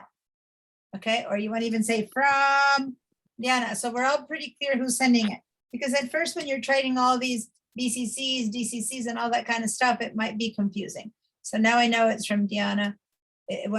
Whoever receives it will know that this is from me, beyond the other things I'm gonna share with you, but, okay. So does everyone have this thing set up? We need another, I Oh. can't get to another one. Let's see, how do I? Let do me this? help you. I don't want you to send because we're gonna Okay. attach, we're gonna Okay, attach a that's- yeah. picture. We're gonna attach some stuff to this. I just lost the whole thing. Where'd it go? It's down here. Okay. You need to share your screen so I can help you, Barbara. Okay. Well, I have to get to where I can share my screen. Well, you can't share it if I'm sharing, so. Do you need to share your screen? I'll stop my share. Start screen share while the other participant is Okay, sharing. go ahead and try again, share. I wasn't stopped yet. Okay, so, yeah, you seem to be, oh, you're on Gmail. Ah! Guys, I'm trying to teach you how to use the mail app. You're using the Gmail app. I went into Pipeline. Yes, but we're not there. We are Oh. learning how to use the Mac. You are in I'm Gmail. sorry. I've been fighting with my computer and That's why, because it wasn't the right thing. So now close I- Chrome. Close Chrome and open Mail. The Mail app is the one that no, yeah. And then go back down there and go all the way to in the middle over there. I'm seeing the Mail. Nope, so you Where passed is it. oh, there it is. No, yeah, right there. We're using our Mail app. Okay.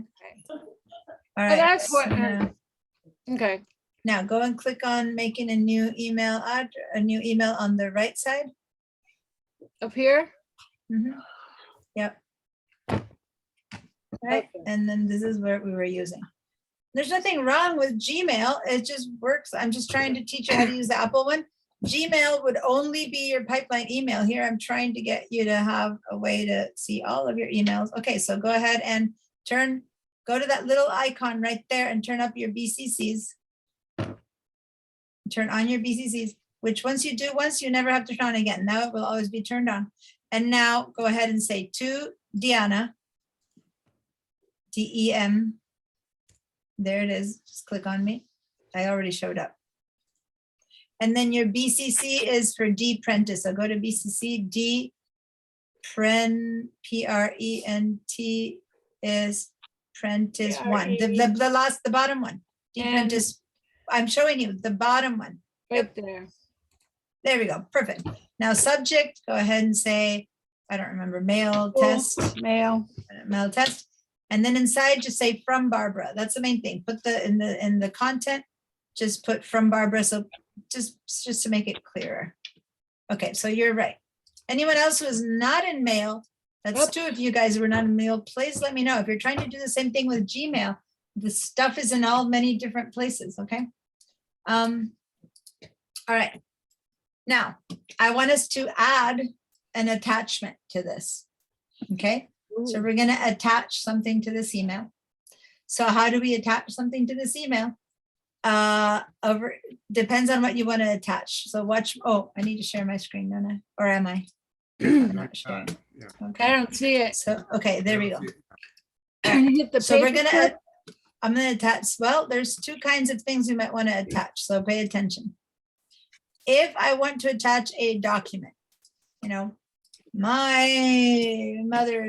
my grandmother's chocolate chip cookie recipe, or my finances to my accountant, or whatever. If it's a file, I would go to this little attach icon, Right. okay? Why didn't I So see you? that's little paper clip, that would be to attach a document. And what I'll did you click on go, that. what was the other one? Hold on, I haven't talked about the other one. Oh, So okay. we'll click on the attach the document, and that takes us to our computer, right? And so maybe you have something in your documents, maybe you have something in your desktop. I don't know. If you have a little screenshot of something that you might want to send, right now I have a screenshot of that weird, here, I have a little photo. So just stuff that you might have. I have a little screenshot here I'm going to attach to mine. If you can find something innocent or simple that you can attach, that's fine. If not, I don't want to be sending lots of personal information, but basically, if you took the level 1 class, you know how to go find your stuff. It's either in your desktop or in your documents. So they're here under miscellaneous to organize. You might be able to send a file. I don't know. Now, here, I'm going to send one of these little guys, this thing called very important document, which isn't. And then you say choose file, or you double click on it, and there it became attached. Okay. Now, what if what you wanted to do is you wanted to attach a photograph? Yes, Michelle, you have a question? Michelle? It's like I'm you not might- getting, hi, yeah.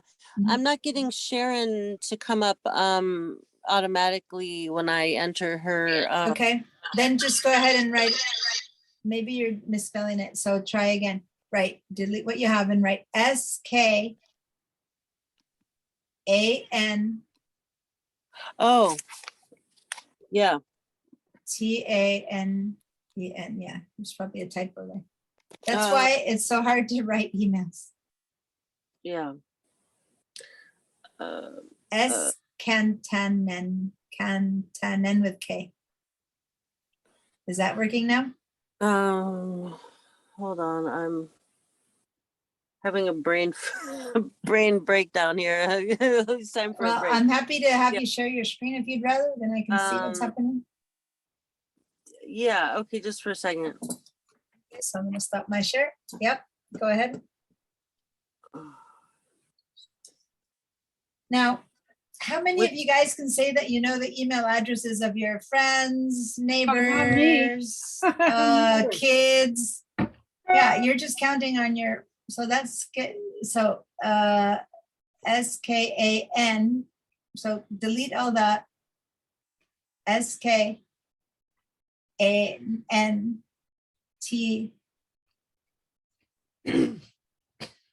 So for some, are you not in your, Yeah, I'm in school. are you in your school account? Okay, Yeah. scan 10 and okay, then write at pipeline.sfc.edu.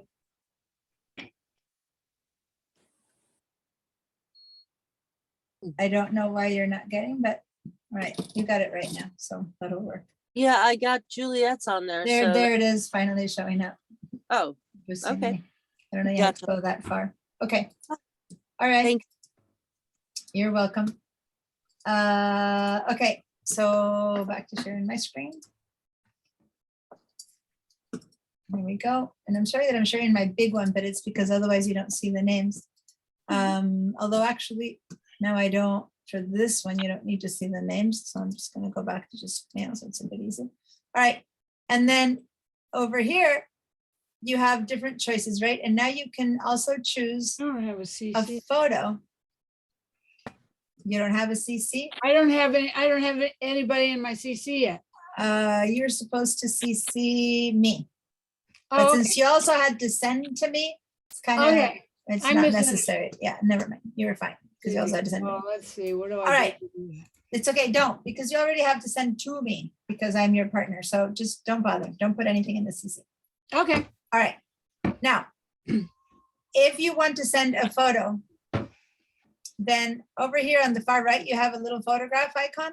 You can click on that and it sends you to your Photos app. Now, if you use your Photos app, like the Photos app that comes with the Photos computer, if you know what I'm talking about, and you do that, and you click on that, then it's going to open and you'll find photos in there. If you've never used your Photos app, it won't find anything in here.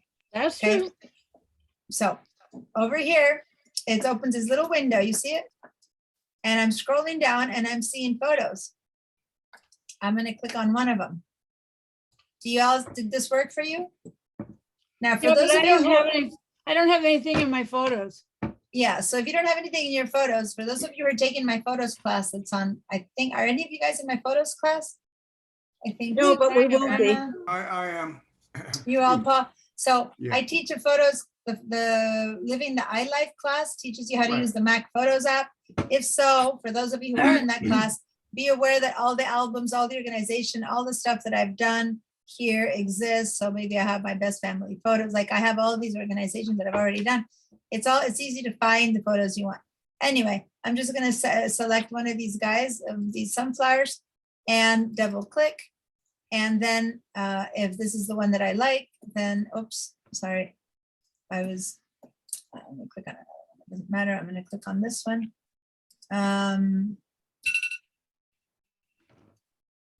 Hold on, that's my, so I'm gonna choose that one and I can just drag it in like that to put it in there. That's one example. Now, if you don't use your Photos app, and so this doesn't help you, right? Then you have to find it as a file. So freeze those fusion, then go find wherever you put your photos in your computer. Some of you put them in their, I don't know, those of you who don't use the Photos app, go find a photo from somewhere in your computer. I've got a JPEG on my desktop that, Yeah, use that JPEG. Okay. and yeah, can I just drag it over and drop it? Yeah, you can drag it over and drop it is one way, or you can go up here and attach it from here and go to your desktop from here and click on it and attach it that way, right? So whatever you feel most comfortable. So now I'm gonna have you guys clear your feedback, and if you successfully have attached a document and added a photo, give me a yay, a yes, a green old got it. Yeah, If you need help, then I want to help you. Yes. Diana, I Yes. attached a video Ah, because that was in my documents. yeah, and try pictures. not, because that's going to be too big. So select it, just Okay. select it from your email and hit your delete key, Okay, and now attach something else, a document, okay. right? That way we don't have. Okay, Okay. attach a digital- I'm gonna just drag this one, in. Okay, um, drag this one over this time. Okay, so if you got the wrong one and you didn't mean to attach one of those, just select it and delete it. Okay, I'm gonna go back. Do you need a Okay. hand? No, I got it, thanks. Okay. All right. Now, depending on how big, so now if you scroll up and down. All right. I think, I don't know, that might be. Okay, so now, I have 2 yeses, 2 nos, and nobody else answered. So if you, I think Irma's coming from you. Let me mute you. Yeah, I'm muting you. It was coming from me. So I muted you, but if you want to talk to me now, you can. So for those of you, so was go the ahead question? and so if you have filled all your spots up there to CC, whatever, if you have attached a document and if you have attached a photo, give me a yes. If you haven't done that yet, give me a no, and then I'll give you a hand. So Julie, Okay, I attached, I thought I was attaching a photo and it's taking up, my whole screen. or- yeah. Okay, I- so I'm going to show you now about how to reduce the size of that photo. But But I didn't ahead do an and- attachment. share your screen so that I can see. Uh, I'm going to show you now how to deal with the size of that photo because it might be too big or, but right now I just want to make sure that I can't show you how to change the size of the photo if you don't have it yet selected. So, Ooh, okay, so here's the photo. It's a That's screenshot, okay, that you put in there, okay? And then you didn't attach a document, you said, so click on your mail again. You need to first have your mail. Yeah, click on, nope, there, click. And now, there we go. And now go to that little paper clip that you have there. What in the world is that thing? And now go select a document that might be harmless to share. And if you don't have anything, that's okay. Eggs. Okay. Is click on that okay? Screenshot of your Yeah, document? yeah, of course, it's perfect. And then say choose file, which happens to be also an image, but that's okay, guys. If what you end up sharing is an image, that's totally fine. So where Okay, is it? I So can't, now, okay, stop. So now put your mouse over this horse photo and then scroll down a bit to, there's the attachment that you did. So see how an attachment, even though it's an email, is showing up as a little icon versus the photo is showing up as a photo. And now scroll in the other direction where you have the letter, hi, Alan, great class, Julie Moore. Okay. So you have to scroll up and down. Your photo is taking up most of the email, right? It looks like it's so big. So up there, yeah, where it says image size, she's showing it, guys. Where it says image size, click on that. And then you can choose actual size, click on actual size, which the file will be humongous, or go to and say medium or small, right? So it becomes smaller. In your case, it doesn't seem, no, I'm forgetting, go to actual size again for a second. I'm not showing the, I don't see Okay. any difference. yeah, so hold on. Here on the left side of this message, which is actual size, go to the left side of that same line. No, go up to where it says actual size, left side. And so it says message size, 7.9 megabytes. See where she's pointing? No, 7.9 meg. So move your Oh, mouse a okay, bit I so see people it. can see it right there. Now move Yeah. back to image size. And now choose medium. And it went down to 3.5 megabytes. So the file sending is much tinier. Now go back and say small. And now it's 2.4 megabytes. Now you've attached a file that is pretty big, so it doesn't get a chance to even look smaller. If you're started with a small file, file size wise, this file would actually physically be looking a bit smaller. But what you did is you reduced the size of this photo that you're sending out. Does that make sense? Yeah, You may. my other question was, if I change my mind, how do I get this off the screen? Okay, select it. Select the photo of your horse by clicking on it. Mm. Okay, have you clicked on it? Yeah, Okay, Nothing now happened. wait, now you have to hit the delete key. First you need to tell the computer what you want to delete. No, hit the delete key on my, on your keyboard, hit the I delete see. key. There you go. oh, And now you can go and put in another one, okay. right? So go ahead and select again or drag another one, yeah. Whatever you're gonna put in there. Now, how do I do that? Just drag it over? I don't know how you put in the first one. Yes, you can just drag it in if you want. That's one way, like that. That's one way of attaching it. And another way of attaching it would have been to go up to that little icon and select it from the icon that I showed you at the beginning, okay? Okay, thank you. You're welcome. All right, did that help people who might have had questions? Sharon, go ahead and share your screen. I know it's time to give you guys a break, but give me a few Share. more seconds to get this thing handled. So share once and then share again. Yay, you did it. Okay. wow. I think that you've got both. You've got your Well, I attachment and you got your dragged- photo. I dragged this one from my photos, but when I Yeah. went to the two little photos up at the top right, Mhm. it showed my photos Yeah, and I clicked on it, but nothing happened. well, you click on it and then click on it again because it's not new. Go click on that. Yeah, and then you click and you drag it in. That's what you need to do. But you have to drag, it doesn't. Yeah. pop over? No, You have to drag. yeah, choose the one you want and drag it in. Okay, I dragged it, but I thought it No, would that- pop up if I just clicked on No, it. no, it gives you access to your photos. It gives you access to your photos and you look through all your photos and you find that you want and you just drag it in. Because it pops in right handy right there, ready for you to just drag in. You might want to drag in 10 or 12. So you select 10 or 12 and you drag all 10 or 12 at the same time. Okay, good. So I'm gonna stop my share and this is my screen now that I'm sharing you guys. And I just wanted to show what I was saying, that if you do pop in that little photos thing and you want to share more than one, say I want to share that one also and that one and and this one, I can I can select all of these at the same time. 1 second, let me finish. And select more than one at the same time and just drag them all in. See how it's going to put 5 in there? I'm not going to do that because I don't need to send 5, but you could select more than one and select all 3 and put them all in there. It's like 3 more. So, How do okay. you select more than one? Do you just click on each one or do you have to hold the shift down? The shift is always gives you 3 in a row.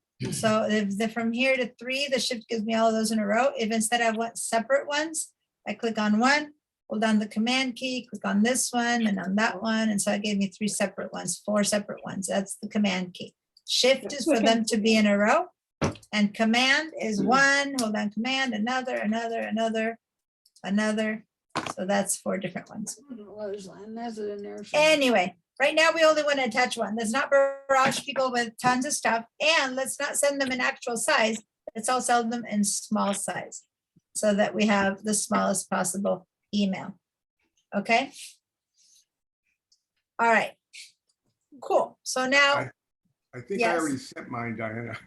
it's possible. I've been Yeah. kind of trying to go through stuff so that people can in one, and before I used to have people send 5 different emails, and I'm trying to put a lot of junk in one to see the different features and possibilities. You can do all of this in Gmail and a lot of different places, but here you have the chance to send them all in one.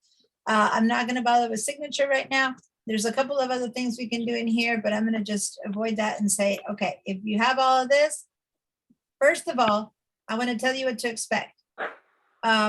Well, no, I'm not going to do it. Let's send the email, let's receive them all, and then I'll tell you what all the BCC, CZs, and all of that means.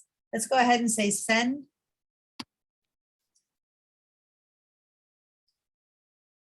Okay. And it's okay if some of you didn't attach one thing or didn't add another thing, as long as you sent it. The little fly air, it's like a little paper airplane. I forgot to hover Oh, over there it. it is. That's your send. All right. So I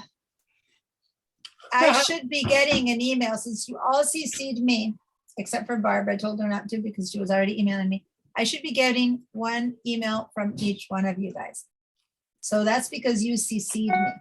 And not only that, but I know when you CC'd me, so I'm gonna grab this one from Alan. I know not only that I got it, because I got it, but I also know who else he sent it to. That's what happens with a CC. Okay. Yep. I know Alan sent it to me, but I know that he sent it to Alan. Now, he seems to have sent it to 2 more people. So I clicked on that to CC and to Alan. All right. So here's the deal. The CC should never be used unless the 2 people you're sending to are either friends or are in the same book group or golfing group. I always say book group and quilting group. I don't know why, but I always use those 2 examples. Unless you're all friends and you're all going to the same party, but you're all friends and you are all like, hey, we're going to meet over at Dorothy's house. You tell your 2 other good friends and you're all such good friends. You all CC each other. That's the only situation you should use CC for. Or in this case, you're all in my class and I told you to CC me. That's good. You all have my email address. But the problem is that I now know Dorothy's address. And if this were her personal address and I didn't know Dorothy and you had CC'd me, I would now have Dorothy's address. If Irma was my friend and I didn't know Paul, well, guess what? Now I would have Paul's email address. So you see how the CC is kind of insidious and shouldn't be used unless those people know each other and you're sure that they would like each other to have their email address. Does that make sense? Yes. It's like somebody asking you for Very your phone good, number. Yeah, if someone asked you for their phone number, you'd go, well, if there are people who would make sense to have a phone number, you give them their phone number. But if it's like someone chancy, would you give them your best friend's number or someone you don't know well? Well, maybe, you don't, it's personal information. Do you give everyone your best friend's address just because they said, oh, hey, I'd like to know?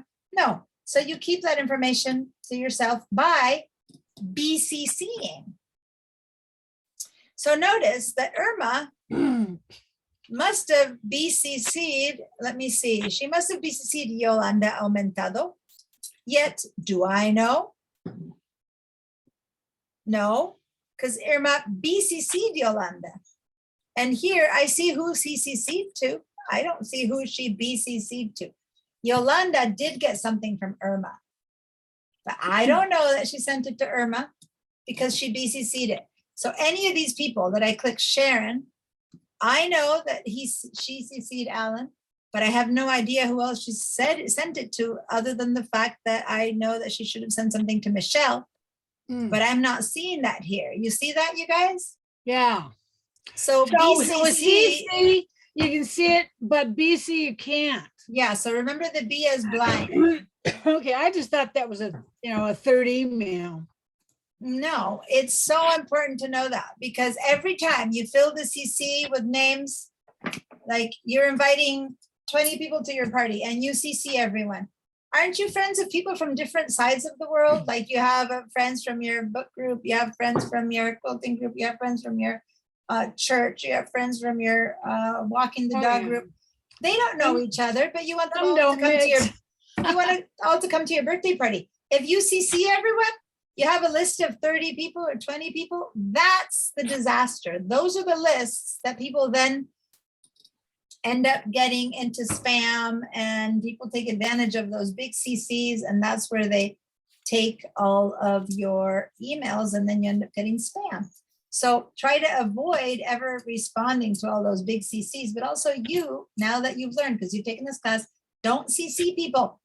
BCC them unless they're friends, unless you all say that I have two friends that I email and say, hey, we're meeting for the beach this afternoon. I want them all to know that, because if one says, no, I'm not coming, I want the other one to also know that they're not coming. So that makes sense to CC, right? Because you're already all in the same friends group and you're already all communicating. But don't CC anyone who's not clearly in the same work group or friends group or hobby group or interest group. Even if you all hike together, but you meet once a week because you're part of a hiking class, you don't know if they are friends. So still BCC that group. I send you emails, but you only seem to get an email. So go to one of the emails from me, like the Mac Level 2 TIST email.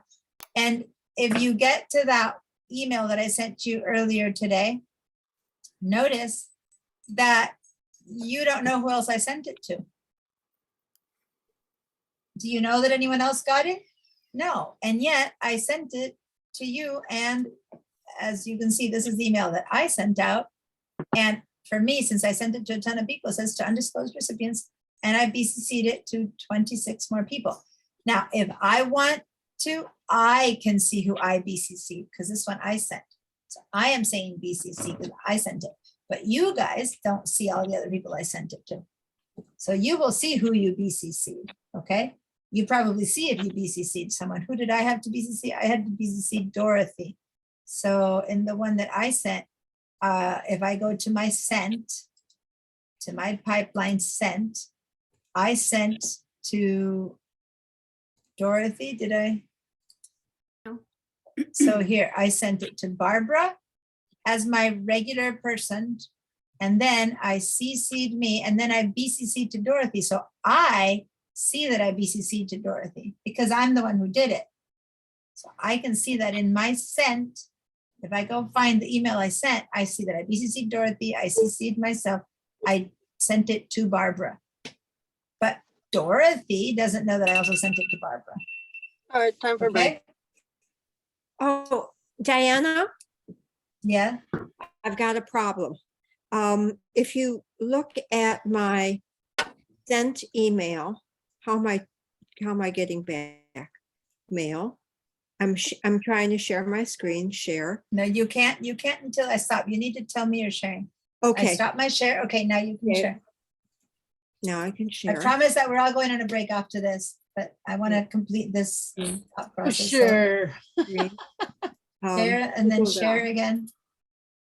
Is this my Google Doc? Mm. When I tried Wait, to, you're not sharing. You're not sharing. You need the second share. I have you on the top left, and I'm, trying to get mail sent. No, you're trying to share. You said you're trying to share the screen. You're not sharing yet. Here. There we go. All right. Okay. Now, So that's the one you when I sent. tried to send it through Mac Mail, I got a message saying unable to use this server or something. So I thought, oh, well, I'll just send it via Google. So I sent it via Google. It went through, but it came through as it didn't come through as pipeline.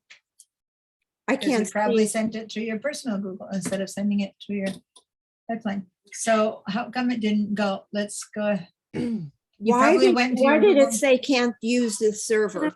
I don't know. I've had that Let's, happen. it's possible that your email, so go ahead and try a new one, say new message, and then just send it to me. Go and send new message, just send something, line it up.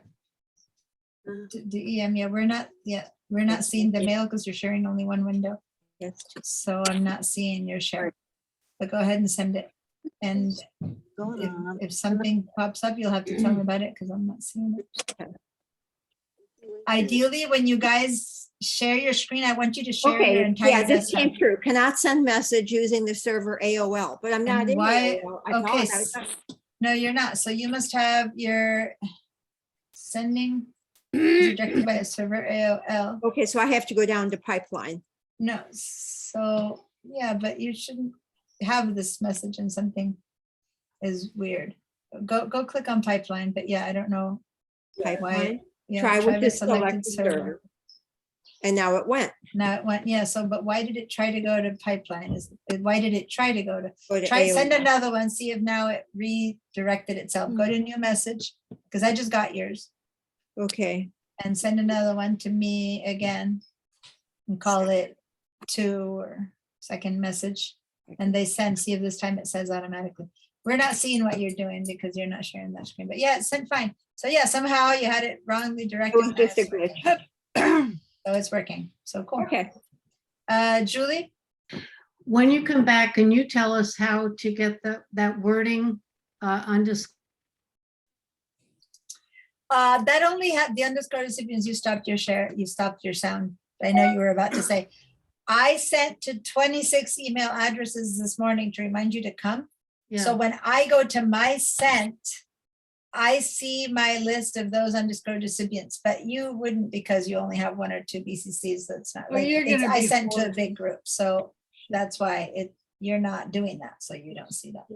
okay, thank you. Plus, okay, so it's not something I can share you. It shows up because I did a really big email to a bunch of people. Okay, Diane, you're gonna lose your voice. No, I'm fine. Hey, put notes up on the screen. Sharon, do you still have a hand up or is it from before? no, I lowered my hand. Okay, but since you lowered it and I lowered it, we counteracted each other and we raised your hand again. Okay. All right, Dorothy, your hand is up. I've only received one email and that's from you. The other person who should have sent you something was Doug. So Doug, did you send one to Dorothy? It looks like she didn't get it. So can you share your screen? Can we check on your email? Maybe the email address is wrong. Hang on. Mhm. Barbara, did you get something from Doug? Because he should have CC'd you, Oh, let me look. BCC'd you. I'm all messed up here. All right, well, let's I first don't even check know in where- with Doug. I go into my mail, right? It's City College mail. No, you're using the Apple Mail. We're still teaching you Oh, how to use I'm the doing Apple Mail. everything. That's right. There's the Apple thing. But I'm talking to Doug now, so Dorothy, hold on a stop. second. Barb, I'm gonna mute you for a second. I want to get Doug's, he's the one who didn't send the email, so hang out. I can't hear you now. Doug, can you tell me what's happening?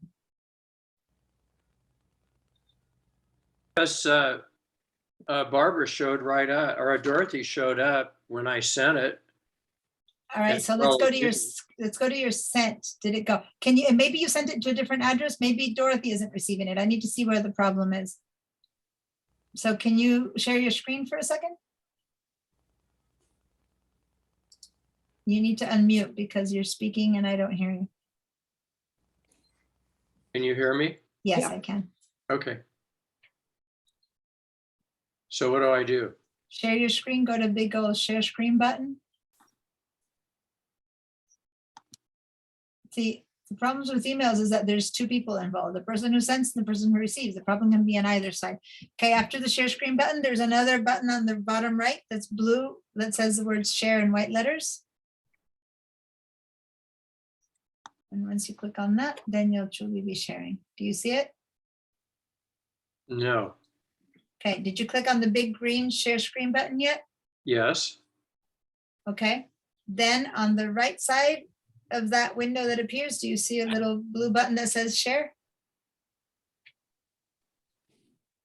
No. Okay, after you click the share screen, tell me what you're seeing. I see a white screen, says desktop, mail Yeah, and great. whiteboard. Bottom, okay, perfect. So go to the bottom of that screen and look to the right. I saw you go to the Oh, right got place it. with your eyes. Okay. There it is. Cool. And if it's not going, it probably says something about system preferences. Does it say you need to go to your system preferences? You're muted.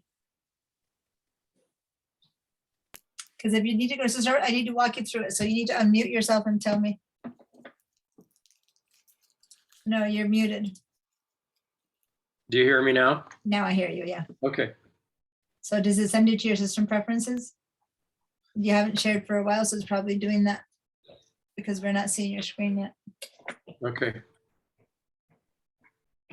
Click on system. I opened system preferences. Okay, now go down to the bottom of your system preferences on the left and click on the lock and type in your computer's password.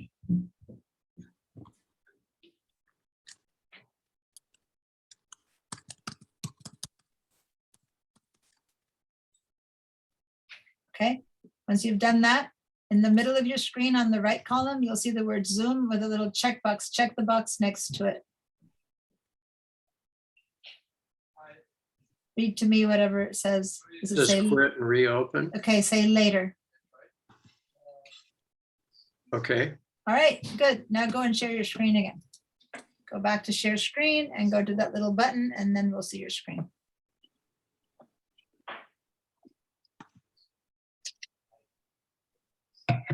Now I'm just back to the white. Go back to Zoom. Okay, and now on the Share, bottom right, okay. you share. Perfect. Cool. Now you can close this, the system preferences. We don't need it anymore. Okay, cool. So let's go check the email that you sent to Dorothy. You went to the, you were supposed to send one. No, close that. We don't want to bother double clicking you. Now we went to your sent to see the one that you sent to Dorothy. Okay, so go down to sent. That's your Google sent. Go down to the pipeline sent, which is down underneath. Down, down, down. There's your pipeline. Is that one yet? And now go down to the sent of your pipeline. Click on that sent. Yeah. Go This one? down. Keep going down. Keep going down. That's your Gmail, your personal Gmail. Keep going down. Yeah, that one. Now, oh, don't close it. You were fine. Okay. No, you just closed the one in the bottom. So keep going down to where it says 402. Keep going down. That's your pipeline. So click that little arrow. Yeah, and go to the sent down there. That's your pipeline sent. Okay, let's click on DS Oxner, and it's Oxner. So it's not written correctly. That's why she never got it. It's That was DS. just auto-filled. Oh, it's just an extra S in there. Yeah, her name is a bit different than what you would expect. It's OKS instead of OSK. So let's go send her another message. Go ahead and say new message. And you don't need to send all the stuff right now. Just say Okay. new message. So go up to, you can go. Mailbox. No, just above the email, like you can go up there, but no, go into the mail. Yeah, so move to the right. You're the same place where you found your new message before, on the above where it says Douglas Prentice, on the right side, third column to the right. Yeah, there. Now see how right above your name it says new message? You can start a new message from there. Right above your name, Oh, like see your gotcha. name right there, new message, perfect. And now like write DSOK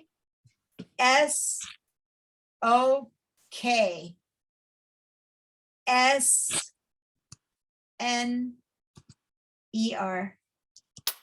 at pipeline.sbcc.edu. It should have come up. Yeah, but since you already write it once wrong, the computer wants to keep giving you the wrong one. So maybe it's fighting his, you know. Yeah. That's edu. No, dot it- edu, Try the that. last three, .edu. I was like, don't go. .edu. .edu, yeah. And then just, you're supposed to BCC Barbara, who did get it. So go to the BCC and put BA Walsh. BA Walsh too. Yeah, there she is down There at the she bottom choice. Yeah. See, It that showed didn't up. come up last night time. Yeah, well, now it did. So now just say test 2 or something like that, whatever. It doesn't matter. You don't need to attach all the stuff. Just put from Doug at the bottom. That's it. And then send it. And that way they all have their. Yeah, and now you can go back into your inbox at the top. So where it says favorites, that you kind of collapsed your favorites, go up to the very top. That's your personal Google inbox. Go up to the word favorites. Keep going up, up, up, up, up, because I want you to see them all at the same time. You're seeing them individually. Go up to the word favorites. Keep going up. Up above that, it says smart. Nope. In the gray, in the same gray thing where you were. Yeah, favorites. Right. Oh, hover, go up to the word favorites again. You just go up to smart Oh, I'm mailboxes. There you go. And that little arrow. Now you don't want to add a favorite, say cancel. Just click on the little arrow that's right next to favorites. Yeah. And expand. That's the one that we want to use all inboxes from. So click on all inboxes right there. Yeah. And you're seeing it so tiny. Can you put your mouse in between the gray box and the white and make it a tiny bit there, a little bit bigger? Yeah. So you can see what that whole thing is. Yeah, you probably have to make your whole window bigger so you can now see that all inboxes, you can have a bit more space in between the gray. So you can see which inbox you're talking about. Okay, so those just sent, yeah. Yeah. So now that's the one she sent you, the bottom one, and the one that you sent, instead of having to go all the way down there, you can see there in the favorites all sent. Right. So on the left side, on the gray column, the third column, see, click on that little arrow on the left of the all inboxes. Yeah, and then you can that way and check. You again, I think you can still make that gray box a bit bigger to see which one of your accounts it is. Yeah, doesn't need to be that big. But Okay. big enough that you have an idea, you know. This is that right now is more of a waste of space, just enough to see which one is your pipeline account. Now, you didn't name your account pipeline, so it's got that long name that's hard to tell. If you want to make it shorter, you can just have it say SBCC or pipeline, and then you would have a much smaller column there, would show you which one is your pipeline account. Okay, so now Dorothy, did you get it? Yes, I did. I got his. Okay, great.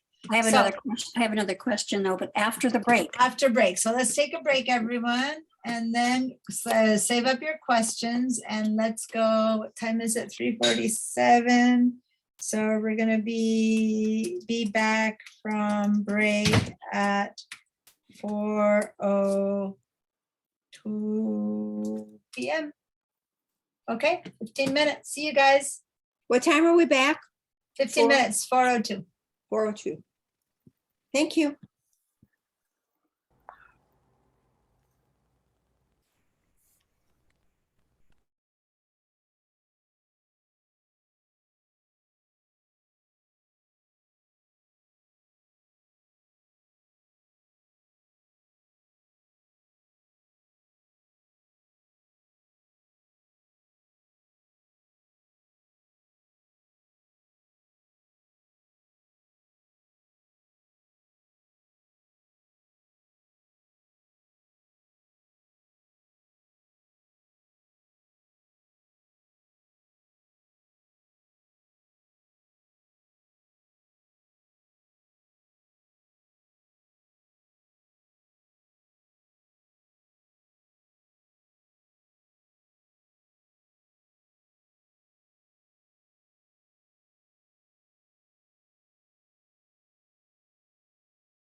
All right, everyone, start coming back to the computer. Make your way back. I'm seeing most people are still not here.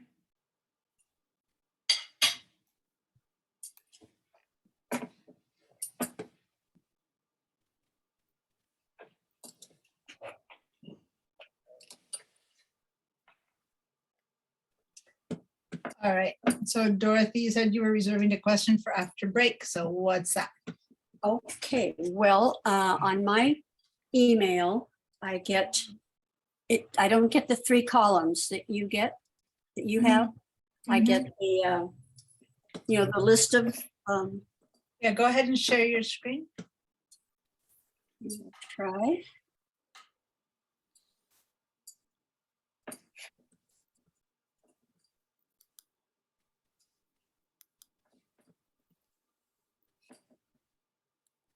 I'm not seeing it yet. There we go.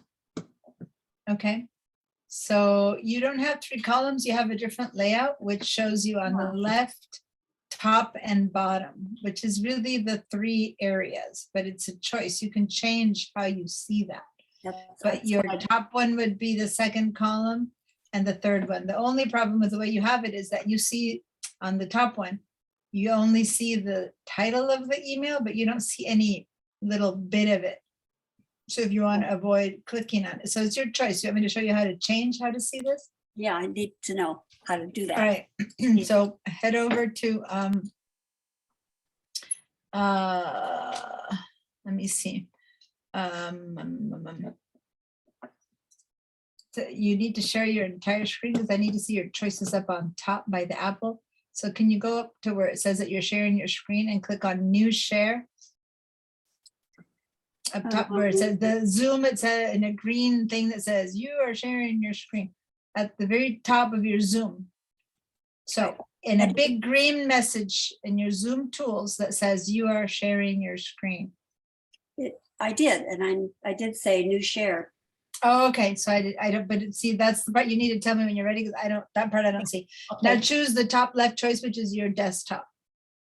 And then say share again. Of all the windows you have to choose to share, choose the top left. Yeah.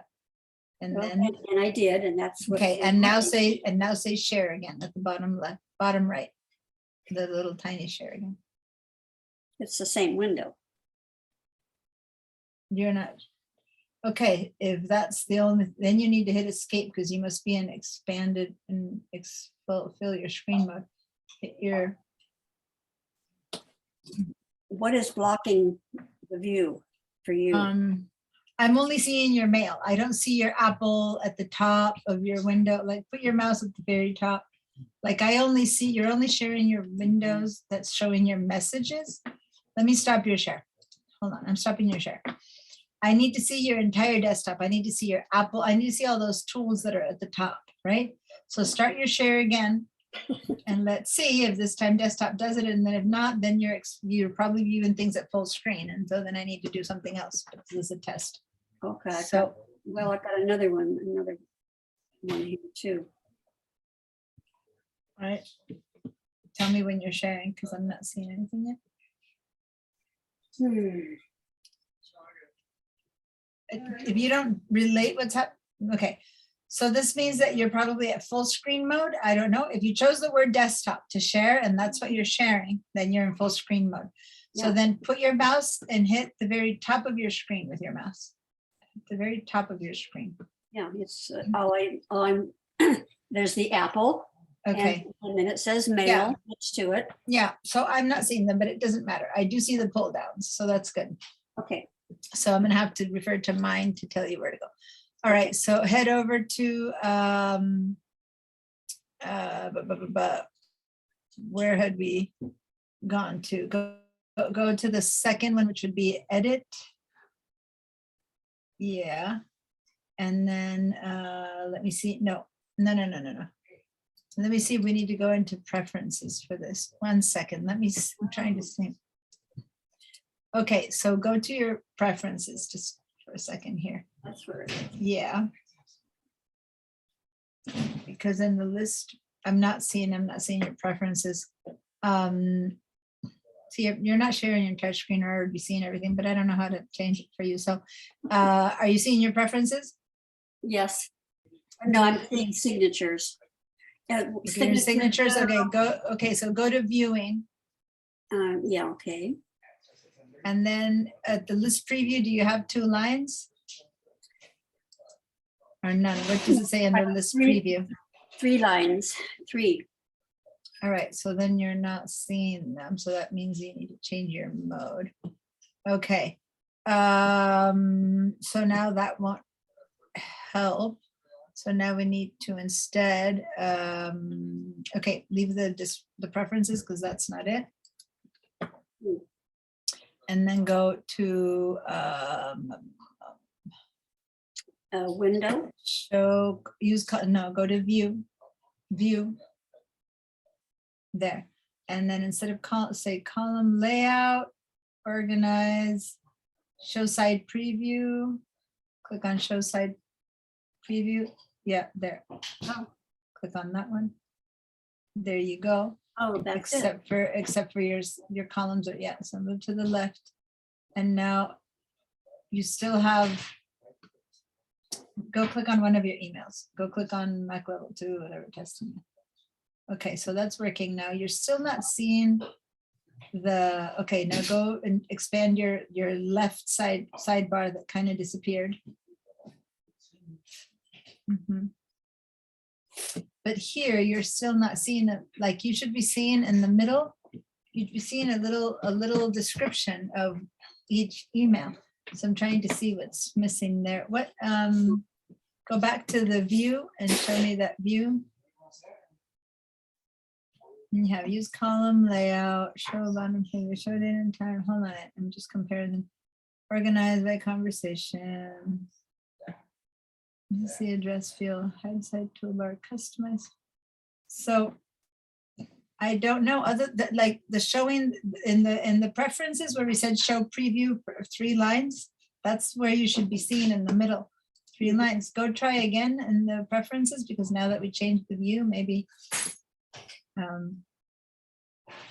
view preferences. And again, now I can't see your preferences. So you tell me, Just 3 does it lines. still say 3 lines? Go to say none, and then try again, say none. All right. And then say 4 lines or 5 lines. See, because mine expands when I say that. Yours doesn't seem to expand. So No, go back, I go did. back and say 3 lines now or 2 lines. Well, how about, Doesn't change. I don't know why it didn't change. Mine would be changing So- there. should I do 4 lines? Yeah, but if it doesn't do 1, try. If it triggers something. It's not. It's like you have a different window, because I don't, my window doesn't look like your, what OS do you have? What But operating it's system? brand new. I have, Go ahead and right click right where you are. Right click right where you are for a second. See if it gives us any window. Oh, okay, since you're not sure. Do you see anything popping up where you're right clicking? No. Let me, okay, I'm gonna repress remote control. Let me see if you can give me access to your, okay, I'm gonna try, but since I don't see half of your windows, I don't know how much this will work, but let me see. Nice toolbar. This is the toolbar here that's different from everyone else's. And I'm trying to see.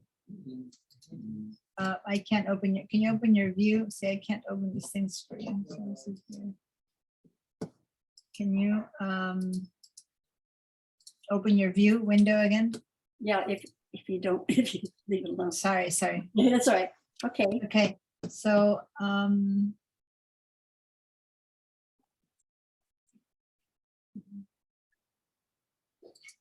give me a second. I'm comparing to mine. Go to message. Here, let me see. Yeah, you don't have headers. Oh, I want headers. Show with light background and all headers. I don't know why it's not available in yours. like it doesn't say show headers. Like your email is showing pretty differently than most of the rest of us. I have a choice for all headers and I Shift, don't. Command and H. Yeah, but since it's grayed out, I'm not sure that it would work, but try. Okay, I really don't know. You're not, you're seeing date received. You have a very different. I don't know how to reset it right now, and I want to continue with the class. I really don't know what's Yeah. missing. It's like It's fine on my, you have a completely different, you have an inbox SBC, you have a, oh. Choose a new tab. It's like you're looking at this in a different place. You're not looking at this inside of, almost look like it's not mail. Like you have a tab there. It's like a finder window. You have a very different presentation in general. Mhm. I don't know. Are you looking at this inside of a web browser? No. no. You've opened the It's the- Apple. Go- Yeah, it's the envelope on the it's the doc envelope. that I used. Yeah, I don't know why this presentation is so different. I'm going to do a screenshot and see if I can find something out because yours looks, yeah, completely different than anything I've ever. Okay, I'm going to stop remote control. And now I'm just going to do a screenshot of this because I can't tell what's happening. So I'm going to stop your share. But anyway, at least you got it in 3 columns. But yeah, you can make the left one a little bit smaller. Yeah, okay. Okay. All right. All right. Thank you. You're welcome. Okay. Let me share my screen. All right. So let's see. On here on the left side, if you hover over these on the left side, this little arrow, you collapse it and expand it. That I've already showed you. But on the right side, right, you could. I think Paul was sharing, and you could see how it was not showing his. Who was it? Was it Paul? No, it was Doug. That he had his favorites collapsed, and I had to ask him to click on this little arrow to see the favorites. So that's how you get to see what you want in there. So if I have my cloud collapse and I want to see it, I have to go to this little arrow and open it up to see all the parts that are inside of cloud. If I don't, I collapse it. I go to pipeline and I expand it. Now, if you notice in pipeline, I have all these different stuff. I have the basic important drafts, the initial stuff, and then I have all of these boxes here. These are different mail boxes that you can create in order to put your stuff that you want to keep. And there's such a thing as regular mailboxes like these where you need to drag stuff in there, or you have something called a smart mailbox where the computer automatically puts stuff in there that needs to go in there. So I'm going to close my smart mailboxes for now and teach you how to make a regular mailbox. So say that I want to put in anything that comes that I want to follow up with, right? So I'm making like stuff that I want to, that I need to know, that I need to respond to, but I can't respond to right now. So then I want me to make a mailbox. So I'm going to go over here, and again, I'm going to click in on pipeline. We're going to use these mails that we just received to learn this. What we're going to do is go up to the top where the apple is showing the mailboxes and click on mailboxes. We can click a new mail, we can make a new mailbox there. Or we can also go here to pipeline and make a new mailbox with this little plus sign. So up from the top, new mailbox, or go to the pipeline and click on the little plus. In both ways, we'll end up with this thing that says new mailbox. Is everyone here? So I'm making it in pipeline account. If by any chance it didn't appear in the pipeline and you want to make it in another account, you can choose another of your accounts or something like that. But I want to make it inside of my pipeline account, so that was good. And what's the name of this mailbox? Is going to be Mac level 2 students, for example. Now, Newell. Level 2 students. I can make that. You guys can make this to test. You can make a real one. But for now, just to learn, you can put Mac level 2 class or something like that. And then we're going to put this mailbox that you just received from your co-class partner in it. So let's say, okay.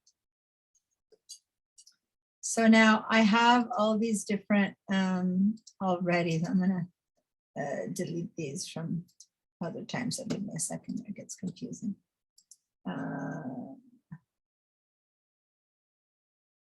Mailbox. Sorry, because I have this example, or I had 2 or 3 of them. Okay. So.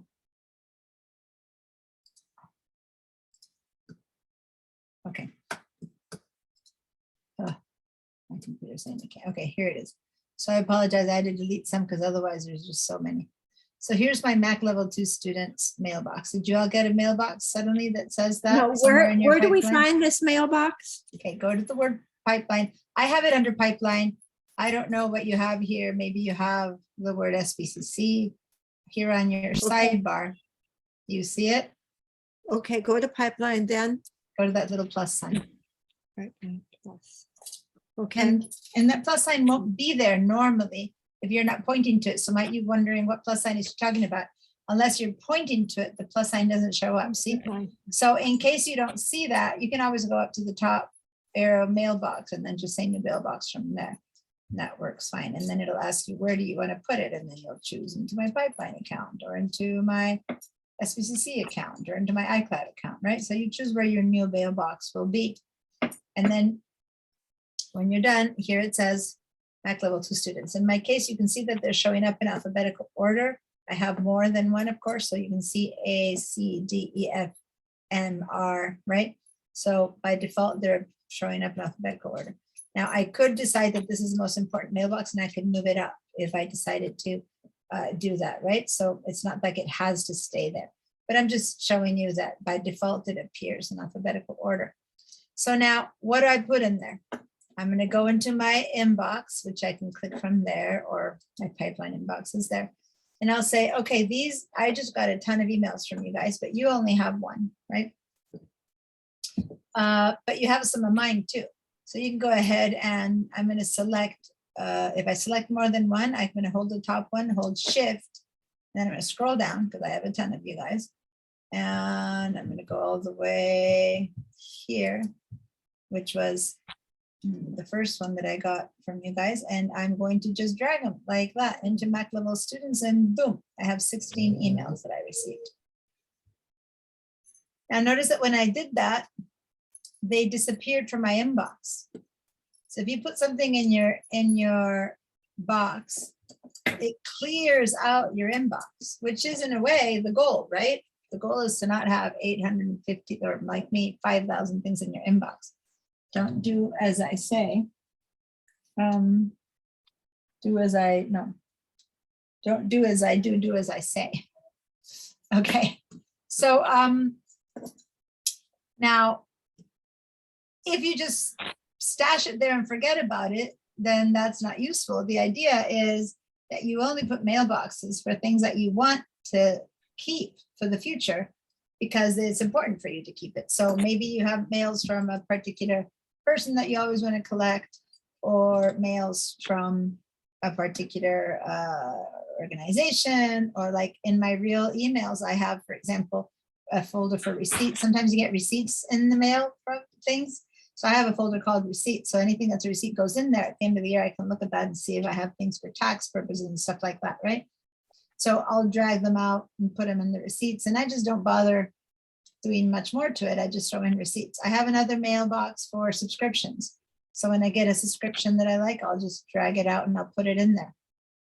And at some point I'm ready to read my subscriptions. I'll go click on my subscriptions and then I can just check on all my subscriptions. Does that make sense, you guys? So now that's if I have many subscriptions, I'll just do that. But what if I just want, that's to clear out my inbox. But if there's stuff you put in there that you never want again, because you just wanted it, oh, it was a one time or something like that, then it's up to you to delete it, right? To get out of the system. So you would, in this case, one, I showed you the other day how to delete. You can right or left drag and hit delete, or you can right click and say delete. And then that goes into the trash folder. Okay, so I just got rid of Alan's, and there it is at the top of my trash folder. So it's still in my computer. It's not coming. I've had to see it 2 or 3 times now, but it doesn't happen, which is very uncomfortable because then my nose is all tingly the whole time. All right, so then if I do delete something because I don't need it, it goes in my trash folder. So then it's up to me to every now and then delete my trash folder. So I'm going to go here to the trash, for example, and say, okay, I'm done with it. So I can right click and just delete my, empty out my trash. So I don't want to delete the mailbox. I want to, oh funny, click into my trash. Why is it letting me? Huh. There's something in my trash here. Erase deleted items is in that trash. Why isn't the erase deleted items in my? Oh, there it is. I wasn't seeing it. So sorry. I was trying to blank. So if you go to your trash, you right click and you just say erase deleted items. Okay, so that's when it actually does go away. Okay, and you delete whatever is actually in there, whatever you just deleted. So that truly empties your, so I had 10 messages before, now I have 9 messages. I put one in the trash. It used to have one thing, now it's empty. Okay, so that's you completely empty your trash. If you don't want something that arrived at all, then you just click on that and delete straight from here, move it straight into the delete, or again, move it to the right or to the left for deleting. Okay, so that when it lives in your trash, again, it'll live there for years. And some people have thousands of messages in there. So it takes up space in your computer. Go ahead and again, write and erase these items. Okay. Are you sure you want to select them? This was permanently deleted. Now, for those of you asked, is this deleted here and in your pipeline and in your Gmail, whatever? Yes, if you delete it here, it deletes everywhere because this is your Gmail account for pipeline. So if you're handling it from here or from wherever you're handling it, this is deleting everywhere. Okay, now the most important thing I wanted to show you as far as mailbox is concerned is the smart mailboxes, because these are really useful. These you need to fill, right? So you need to grab and put it in there, grab and put it in there, grab and put it in there. The good news of the real mailbox, I'm going to call them real mailboxes, not the smart ones, but these, is that if you grab something and put it away, then it alleviates your inbox. It becomes, it's gone from your inbox becomes smaller and smaller. So that's good. But then you need to have stashed it correctly to be able to find it again. Now, what's a smart mailbox is really cool. Notice if I open mine, I have 4 of them. Do you have any smart mailboxes under your smart mailbox? No. I believe you have it today. Doesn't it come automatically with a today? Doesn't everyone have it today, or am I not right? You don't have that. Expand your smart mailboxes and see if you have something in there. Today. You have it today, right? That one just kind of comes as an automatic mailbox. So a smart mailbox is like a filtering, a sorting of all your stuff. And it goes into your inbox or to all of your boxes, depending on how you set it up, and looks for whatever it is that you're asking it to look for. So in this case, the today that just comes with a Mac, so hopefully you all have it. I haven't been at clearing your feedback, so I don't know if you'll have it. It's showing you only today's emails. There you go, today's emails from all of your accounts, nothing else but today's. So you can look at this and deal with what you received today. Okay, now, how do you set that up? I have one here called yesterday, and this is what I got yesterday in this account, right? And then I also have I have two here, so I'm going to delete one because I have a smart box here ready to receive anything sent by, and in this case, Emma. Emma sends me a lot of my information about all my scheduling and classes and so I need to be able to just, from all the hundreds of things that I'm receiving, if I have to go and find just Emma, it's easier to just click here and anything from Emma comes in here. Does that make sense? It's like a search. But it's not, I don't put things in and out. I don't choose what I want to keep or not. This is anything I have from Emma. Versus here, I might want to keep a particular email from Emma that I want in the future, but those I don't want, I get to delete, but this one will stay because I've kind of taken it out of the stream. Does that make sense, you guys? So what kind of smart mailboxes might you make? Well, in my real mail, I have a smart box for anything that my mom sends or that my sister sends. So I have like a family mailbox. I have one for, again, one for Emma, one from other people from other jobs, for my clients when I'm working with a client, so that I don't miss anything that's missed in all of the emails. Something from my husband and my kids, of course. So how do we make these smart mailboxes? First of all, go find an email. The easiest way to do it is to find an email from someone that you want to do this with. So say that I want to find any email that I get from me, for example. Make one from me and then you can delete it if you want, or choose someone, whatever choice you want. So I'm going to go ahead and choose anything that comes from, I don't know, the New York Times, whatever. So all the stuff that arrived from the New York Times, okay? So I'm going to head over to the Smart Mailbox. You don't have to do this step, but it's easy. I'll show you why. Go to Smart Mailbox, click on plus, and let's make a new Smart Mailbox. And I'm going to call it, and so I'm going to call it the New York Times. So now I might want to call it subscriptions instead of the New York Times. I don't have a chance to read this every time. Subscriptions. I'm going to call this one subscriptions. Why?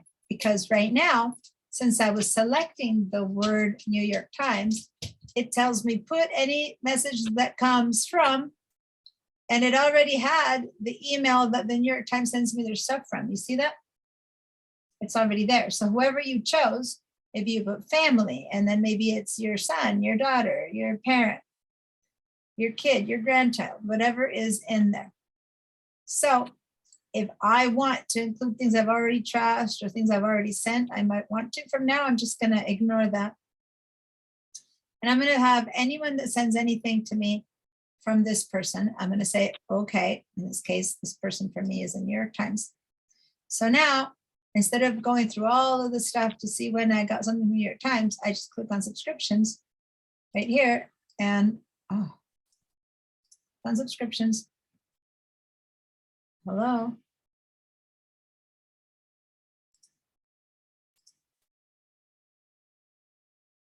Wow. Is it working for you guys? For some reason, this one's not working for me. Let me stop my share. Sometimes things just don't work until I'm stopping my share. My whole mail is crashing. I'm not getting Emma's either. Let me restart my mail. Great, my mail crashed. I've been erasing some stuff and maybe.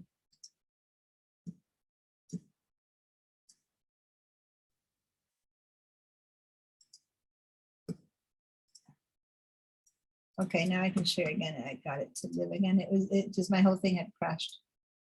Okay, so now if I go click on subscriptions, then all the New York Times that I've received that I haven't deleted are in here. So I'm not very good at deleting this stuff all the time. So this is, breaking news. Why would I want to have all these old ones? Because I'm not always good at deleting. But ideally I should have been deleting a ton of these, as they came in. But since I didn't, if I click on subscriptions, there they are. Now notice that it only says the number 2, but look at how many I have in there. That's because only 2 of them, remember what this number was? Unread. Have been unread. See the 2 little dots? The rest have been at least clicked on. That means read. I'm going to click on this one. And now that should change to to nothing because I clicked on the two that it said were read, and now it would seem I have nothing in there. It's just that I have nothing unread. Now, what if I have other subscriptions? Can I add them here? Yes. So I'll go find another subscription. So here I have my Graphics Art Today Weekly, which is something I subscribe to. So I would like to have their email to add it here. So I'm going to head over here. Remember how I told you how to find out who emails are from? I'll click on this one and I'm going to Graphic Arts Weekly Today, click on that, and I'm going to copy that address. So anything that comes from editors@GGRG, I wouldn't have known that address. I copy that. So that's my Graphic Arts Weekly. I go back to subscriptions, and now, so this is your family mailbox. You can add another person, but you need to know their email address first. If you know it by heart, great, but I don't know mine by heart. So I go in here, I right click, and I edit my smart mailbox. And now I'm going to add +, from, contains, and here I'm going to paste, Command or Control V, anything that comes from editors with aggregation. Here, I'm going to not say all, but any. And now anything that comes from New York Times or from Graphic Arts Weekly, I say, okay. Now, here it is. I've got Graphics Art Weekly Today. There's this Graphic Arts Today, Graphic Arts Weekly. So anything that comes from that email and from the New York Times, I'm collecting them. Okay. Then I'm going to go back and see if I have some other subscription. I don't know that I have any more here in the pipeline. Most of them I have in a different place. But okay, Adobe Education Exchange. So I'm going to go over here, and I know that that's another one, et cetera, right? So then I'll go over here and I'll copy that one. So anything that you want to add to it. As I said, I have one for my family member. So I'm going to edit this again, and I'm going to add from, and I'm going to put another one. So anything that comes from adobe.com, and say, okay. So there you go. Now I have all my Adobe. So basically I'm putting all my subscriptions in here. Does that make sense, you guys? Now, I'm not sure right now that I want to keep all my subscriptions. This just is a search. It's a fancy search that puts anything I put in there at the same time. Now I could make a different kind of mailbox, or instead of from, I just want anything that was received last week, or maybe I have a sender as VIP. So I do have one of these. I have a sender as VIP. So what is VIP? Well, you can VIP some people. I have VIP'd my husband, my kids, my mom. So anything, I have a box that if it comes from them, it alerts me that there's something in there. So there's just all these different things. Or I want to see anything that I've never read, or any message that's flagged, or from. And so any subject, like you're always flagging anything that says a certain word. So it's always gonna choose the one that I'm selected. So maybe you want to find something, so I want to find anything that came from, and say that I didn't remember the address from the New York Times, but I might want to say New York, right? And the subject contains New York. Is that going to work? Am I going to find the New York Times stuff in there? Well, no, because the subject is always breaking news or something, but maybe the sender from, and the subject contains the word New York, right? So you kind of look around to see. So senders is members of a group. And so this is the one that I wanted to show you. Sender is a member of a group. So in your address book, I haven't made groups with you yet, but today we're going to make some groups. I have a quilting group, for example, and I'm going to, in my contacts page, in my contacts book. So we're going to do that. So then any, so this is my quilting group, and I'll show you in the contacts how to make one of these. And then any email that I received from the quilting group, and this could be from your different charity organizations, it can be from your work, it can be from any group that you make, a group of friends, a family group, you say, okay. And then any messages from that group shows up. Now, I don't have anyone real in that group right now, so nothing's showing up. So you can find these, you have to drag in and put them in there. These, they're just found, but they don't leave the inbox, but it helps you find them amongst all the other stuff. So if you have a lot of emails, this is really helpful. So I'm gonna have us open our contacts book. And I'm gonna share only my contacts. So contacts is what we were working a few days ago with. And let's make a useful group. So go to your contacts in the doc, or go find your contacts in the app, or go find your contacts in your Spotlight. Is everyone opening up their contacts?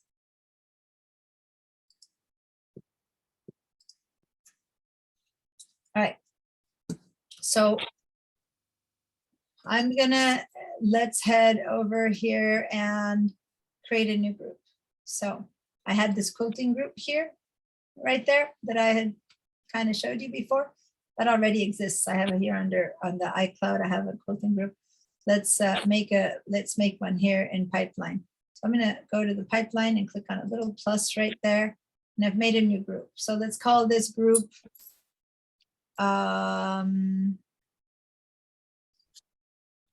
let's call it dog walking, or I don't know, you guys tell me. What kind of friends do you write to? I always say book club or dog walking or quilting, but do you have any people that you'd like to be able to email 5 at the same time, or that to check that their emails arrive all the time? Maybe it's a friends group, maybe it's a family, right? So I'm gonna write my family, my close family members. I don't know, I'm gonna hit family for now. And I have a group called family now, right? Because when I want to send a general, hey, to the whole group saying, hey, you know, let's arrange for our holiday plans or something like that, I want to email them all at once. That's an example. So make a group. Since this is a test group, you can make a group just called Mac class, or just something just to test, or test group. I'm going to say family. And then I'm going to head over to all my contacts, and I'm going to look for people who fit my description of family or book club or quilting group, right? So I'm going to say, oh, Nathan Berry is family, right? So I'm going to drag and put him under my then title group under Pipeline tends to, that said family before and it changed name. This happened to me the other day and I don't know why it's happening. Did yours change name too? Click on it again. Call it family again. I don't know why it changed. So here it is under Pipeline. So I put Nathan in it. I go to all my contacts and let's say that Jane Doe is my family. I'll throw it in there. And Henry Smith that we made the other day, I'm gonna throw Henry Smith into the Pipeline. And Mary someone is also my family. So I'm basically choosing from here someone who fits into that group, and I'm dragging their card in and dropping it into family. So now when I click family, I've got 4 people in my family group. I've got my quilting group I made some other time, so I'm going to go and find, and guess what? Erin is in my quilting group, and I'm going to throw her in the quilting group. And Jesse Felix, he's in my quilting group. And you know what? Jane Doe is in both is family, and she's also part of my quilting group. Boom. So I drop her in there too. So some people can be in 2 or 3 groups because they happen to walk your dogs and quilt with you. And they also go to your book club because, you know, they're good friends. So you have a book club. So are you all creating at least one group and putting some people in it? Diana? Even if you don't yet see the utility, please click on it because I'm going to show you 2 ways we're going to use this. Yes, Yolanda? So I am on my contacts icon, and I can see the all contacts, the word all contacts. Yeah.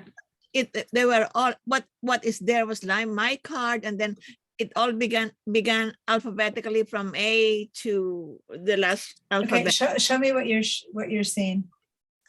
Share screen. And I happen to have the contacts for a couple of my accounts visible. but if you all have contacts for one. Okay, so So- you're missing the groups. Yeah, you're missing the third column. Shall I move over there or? Try first Oh, okay, expanding it from try expanding it from the right side first. From the and- right side? Yeah, and if not, we need to change your, yeah. There it is. Now you're seeing your third one. And now you've Oh, got I three, I see 3 untitled groups in there that you have there that you've made that have not. See under Gmail at the top, you have 3 untitled groups. Click on that to Oh. see if you just lost the name. Is there anything in them? Is this one in here you're talking about? Yeah, yeah, you already have one made. Yeah, click. So that one is one that you made but didn't go anything. So just click one more time, get into that name and call it. Click one more something. time here on this. Yeah, yeah, to change its name. Nothing is One single click or right click and change name, I guess. No, you have to click again. A single with the regular click. There we go. Okay. And now give it a name of something. I don't know. Family test. Now you let's- have a lot of groups, by the way. She's already Oh. done a lot of groups. Oh, I don't know what I'm. So if you look down there under iCloud, she has a ton of groups. See, memoirs, Oh, old I see. family. Okay. So she has that already set up very well. But anyway, that's an example of someone using groups a lot in her contacts. Okay, but I was just saying, since you have 3 there that you've made and you probably never saw, you can use one, or you can delete those 3 because for an example, you have all those other ones, right?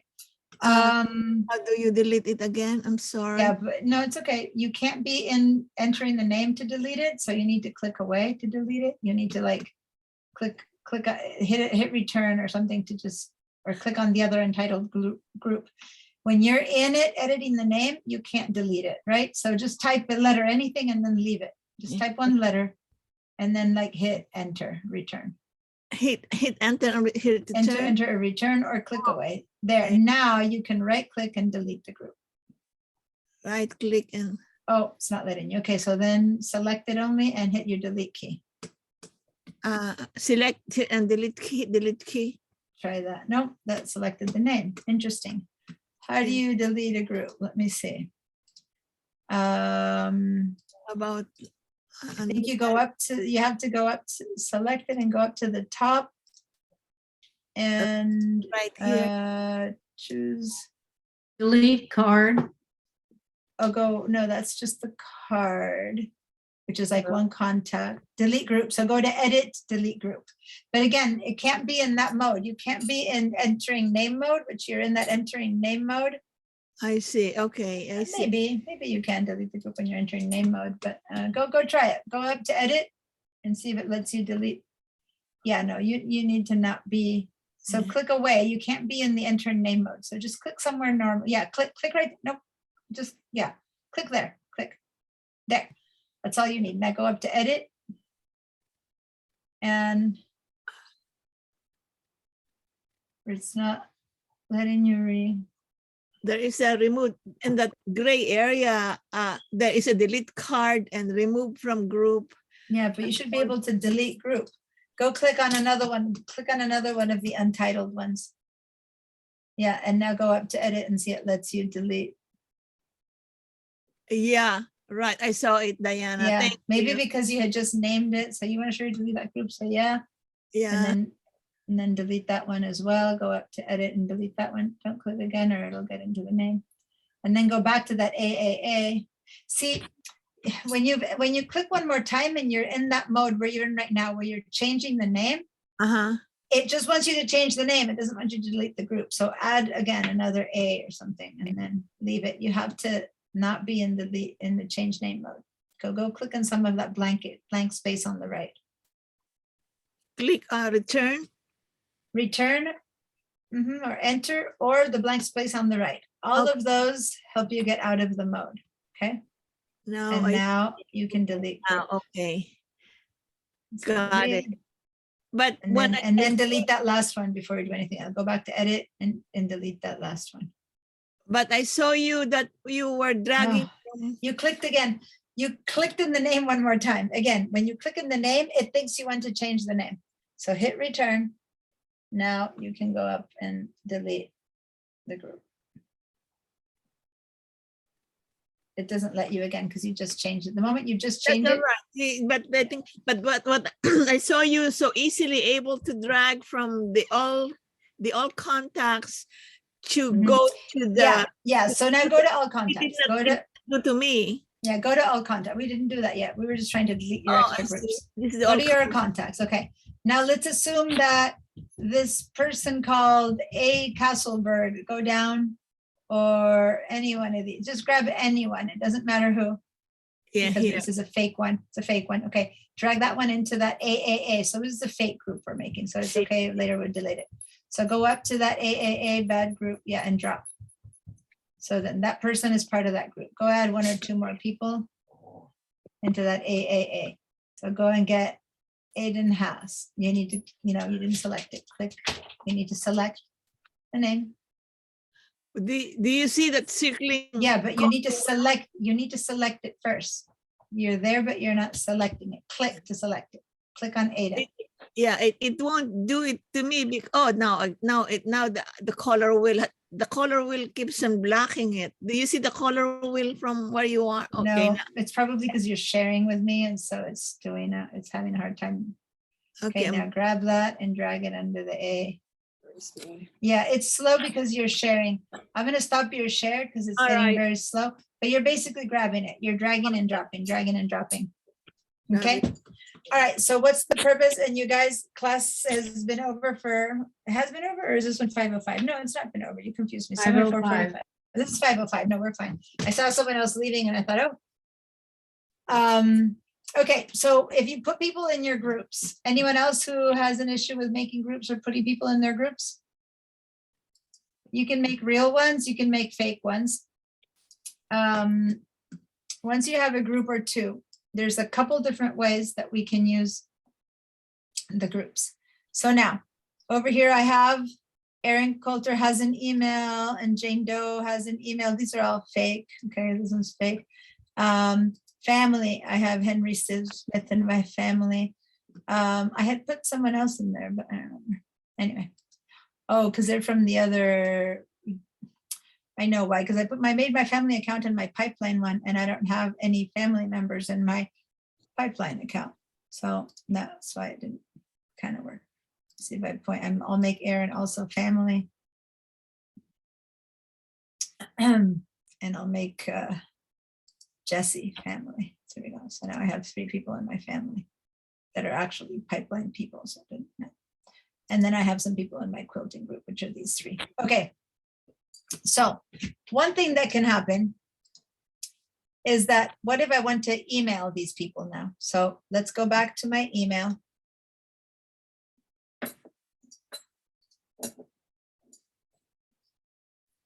I'm going to have my whole desktop sharing, which again, it's a little bit harder when you see my whole desktop. But here I have both my contacts right here and my email right here, okay? So now I'm gonna go ahead and say that I want to create a new message. So let's go to new message. And now I'm going to write to, and watch, quilting, right? So there's my quilting group. I click on quilting and all 3 people pop in. Because I put them in my contacts list. Does that make sense? Now I'm going to click on my CC because I'm not going to send this to anyone. And I'm going to say, I'm going to send this to my family. And here's my family group. And now it looks like I put similar people. I guess Erin is both family and quilting. And then the other people are different. Does that make sense, you guys? One of the many utilities for grouping. Diana, of course, Yes, Barbara? okay, if you've got one person in 2 different groups and you're gonna send out emails by group, is there a way to tell it not to send one person 2 times? No, see, Erin is in both my groups. So normally I wouldn't email my group that's quilting and my group that's family at the same time. Yeah. So it usually isn't a problem. Someone can belong to many of my groups, but rarely do I email in one email a ton of different groups. So no, but what you can do is you send one email out to the quilting group, right? And you know that Aaron is in both, so I'm just deleting to get rid of that. I send this email out. Now I'm going to delete that because I'm not going to save it. And then when I make my second one for my family, I know that I sent them the same one. And so then I can just delete, I can just select Erin and hit delete and get her out of this one so she doesn't get it twice. But yeah, that's more of an individual situation. Okay, so then you later on, you send another email. Does she stay deleted from that group? No, I haven't deleted her from the group. She's still in the group. Oh, just deleted in the group email. Just in the email, I chose not to send it to her again. Okay, That's I all. got it. But I'm not deleting her from my group per se. Does that make sense? Yes. So I'm not sending any of these because these are all fake emails, right? And we're not going to barrage our friends. Now notice that I put them in the 2. I would only do that, remember, if these people were people who are supposed to all know, hey, guys, the next quilting group is happening at Diana's house and we all already shared our emails and we know. Otherwise, if it's, again, for a party at my house, I might go into the BCC, in which case I might invite both family, and I might want to invite my quilting group too, in which case, then there's the problem that I've invited Erin twice. So if you pick up on that, you hit delete on the one that's repeated, but the rest are not. So then I guess Jesse was That also makes both my life groups. easy. Okay, so then you just move around and not having to type everyone's emails all the time. Now, I'm going to delete that. Another example was the smart mailbox. If I want to make a smart mailbox, and now I'm going to call this one a family. Family. And then from sender is member of a group. And then which one, and see how it appears from address book, from my family. So when I say, okay, then who is family? Well, whoever you defined in here. That's family, these 3 people, right? So you'll see in here, whoever you've put in your contacts. Does that make sense, you guys? There's mailbox and there's. How that works? mailbox. Yeah, I think so. Another way I could have done it is just from the contacts. I could just go in here and say family, right click, send mail to family, and then the mail opens up and all my family are already in there. You see that? So there, I keep saying don't save, but yeah, it just seems, it just stays connected. So again, I'm going to go to quilting, right click and send mail to quilting. So I have a question. Yes. So if you make, like you made the family one, you're gonna make it a smart mailbox address, whatever, group. Mhm. Yeah. You do that when you're going to bring a name from just, yeah, a name that you have in there, not in the group, but you're gonna put it in a group and it's going to be a smart group. Yeah, if you use your, Like, I guess people are already in there, but they're gonna go into a second, like, subfolder. yeah, you can have subfolders in here. You certainly can have subfolders inside of emails too. You could have like a folder called SBCC, and inside of that I have my students, my colleagues, my peers, my co-teachers, or another one for students, and it's all under a folder called, SBCC or something like that. We can do that, but not in the groups. The groups are individual. Like in the mail, I can have many subfolders. Like for over here, I have one class called Comp 101, and I have one this. No, I mean the this class, and smart this folder. class. I Oh, meant the smart folder. The Like smart people- folder, yeah. People so- come if they're in just a regular main group of people, Yeah. and then you want to add them to family also, Yeah, so if right now I that's look where at, you get the smart folder. so right now, the folder, the group family has 3 people, Right. right? So if I email family, it's gonna go to these 3 people, right? So if I check my family But they're It'll- already in. Hold on. It'll check from these 3 people, right? They're already in there. But if what I want to do is add someone, I have to go back to contacts and add someone else. So I'm gonna go to my all contacts and I'm gonna add Ryan Alexander. I'm gonna add him. I'm gonna say he's also my family. And I'm That, gonna yeah, send you, him in. that's what I meant. You know, they're in all contacts, but then you also add them to family. So all contacts is every single person I know. Right. I could have 1,000 contacts, but in my family, I only put 7 people that are my family members, or 12, depending on the size of your family, you might have 24, right? I have in my real contacts, I have a family one where I put every family member I have. And then I have another one, which is just my close family, the people, the 4 or 5 people that I want all the time to check really quickly on their email. So my husband, my kids who don't email much, but if they do, I want to see it. My mom, my sister, right? And then in the big family group, I have everyone, my in-laws, my whatever. And so if I want to write to everyone to say, hey guys, son's graduation is happening tomorrow, I'll send it to everyone.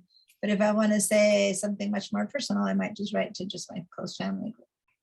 I got Okay. it. So you control the group from here, but then you use that to send emails to everyone or to do stuff in the mail program based on what's in family. Does it make any difference whether you write the letter or note first or whether you address it first?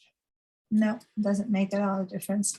So if I say a new message and write a whole bunch of stuff, and then I go here and I send it to family.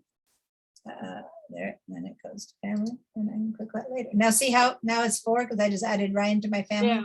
So I now see it that. has 4. I added him here in my contacts. So now 4 people appeared. Does So that you make sense, you Go guys? straight to the BCC. So then. beyond making sense, have you tried it? It's one thing to watch. Have you ever learned how to ride a bicycle by watching someone ride a bicycle? Nah, maybe. So please make a group, even if you never want to use this feature. I Right. can't tell you how many times it's made my life easier when I need to email big groups. For example, I have a group with my students for each one of my classes, and then I email you all at the same time without having to add each one of your email addresses in there. And then when it's done and I don't need it anymore because you're not in my class anymore, I just get rid of the group. So it's not like you're stuck with that. You can just go, I don't need that group anymore, and you just get rid of it. Okay. You saw Got it. me a second ago before I started this demo. I noticed that I had still my other 2 Mac level though. So I just go ahead and deleted it really quickly just to demo the new one. But I just made a new folder and I can make a new group. And then when I'm done, I delete it. And then I go, okay, these people I'm not needed anymore. Now that if I delete this family, this is important. I don't delete the contacts. All right. So you just dissolve the group, but the people are still in my contact. If I don't want this contact anymore, I actually need to right click and delete that card. If so, I will never see Ryan Alexander anymore. I have deleted that card. So that person is not in my, so this no name, I'm going to delete that card. So I'll never see that no name again. This is when you begin to write a card and don't finish it. It ends up as a no name. So I'm going to just delete that one because it's no one. So that's now, if you happen to know that you have the same person, so you have someone written as Mary someone, right? And then that same person got married and changed themselves to marry some other. But you know, it's the same person. Right. So then you can select both again, click, shift, and click. And you can go up to card. Nope, onto where is it? Merge and link selected cards. Okay. So I know it's the same. You need to know it's the same. I have 3 Mark and Nancy friends, and they're all different people. But it was marry someone and this marry some other are 2 different people. I merged, and now I have all of their information in one. I have the 2 phone numbers, and then I discover, oh, that was a really old phone number. That's not good anymore. So I can go and edit here, edit, and I go, yeah, marry someone other. She's not using that email anymore. I click the minus, but I can only click the minus if I'm editing mode, right? And so I can get rid of that, and there's all these different cards that have their names. So I just get rid of all that info. And then that's their Mary some other, because that's the number and that's the phone that they're using now. Maybe they have a new address, right? So I add a new address. And then when I'm done, I hit done. So now this is because, you know what? The reason this is happening that I have 3 is because I said link instead of just merge. This is because one of these Marys was in one of my contact in the iCloud and the other Mary was in my pipeline. That was my fault. When I created these 2, I created them in different accounts. And so they gave me a separate one now. That one, the 2, yeah, so that wasn't a good example. I need to have 2 people who are in my same account. So if I were to put John Doe and Jane Doe in the same one, then it would turn into one account. Directories. So then I can just merge those 2. Go ahead, and I'm aware that we're running out of time. So I need to ask you guys for if you have any questions before we're completely out of time. Because this is all stuff I chose to show you, but is there more that you want to know? Not until after I play with it. All right. I'm gonna have to you're- write my questions down and on a piece of paper, because I had some questions the other day and I didn't write them down. Now I can't remember them. So I'm gonna have to write them down. Please have a notepad next to you. So when I take a while to answer, Julie's hand's been up. And so if she didn't write her question down, she better just have a good memory. So yeah, sometimes it takes me a while to get to someone. So Julie, what's your question? Yeah, can I share my screen? Wait a minute. Of course. Oh, I'm sorry, I Yep. thought I had this out here. Yeah.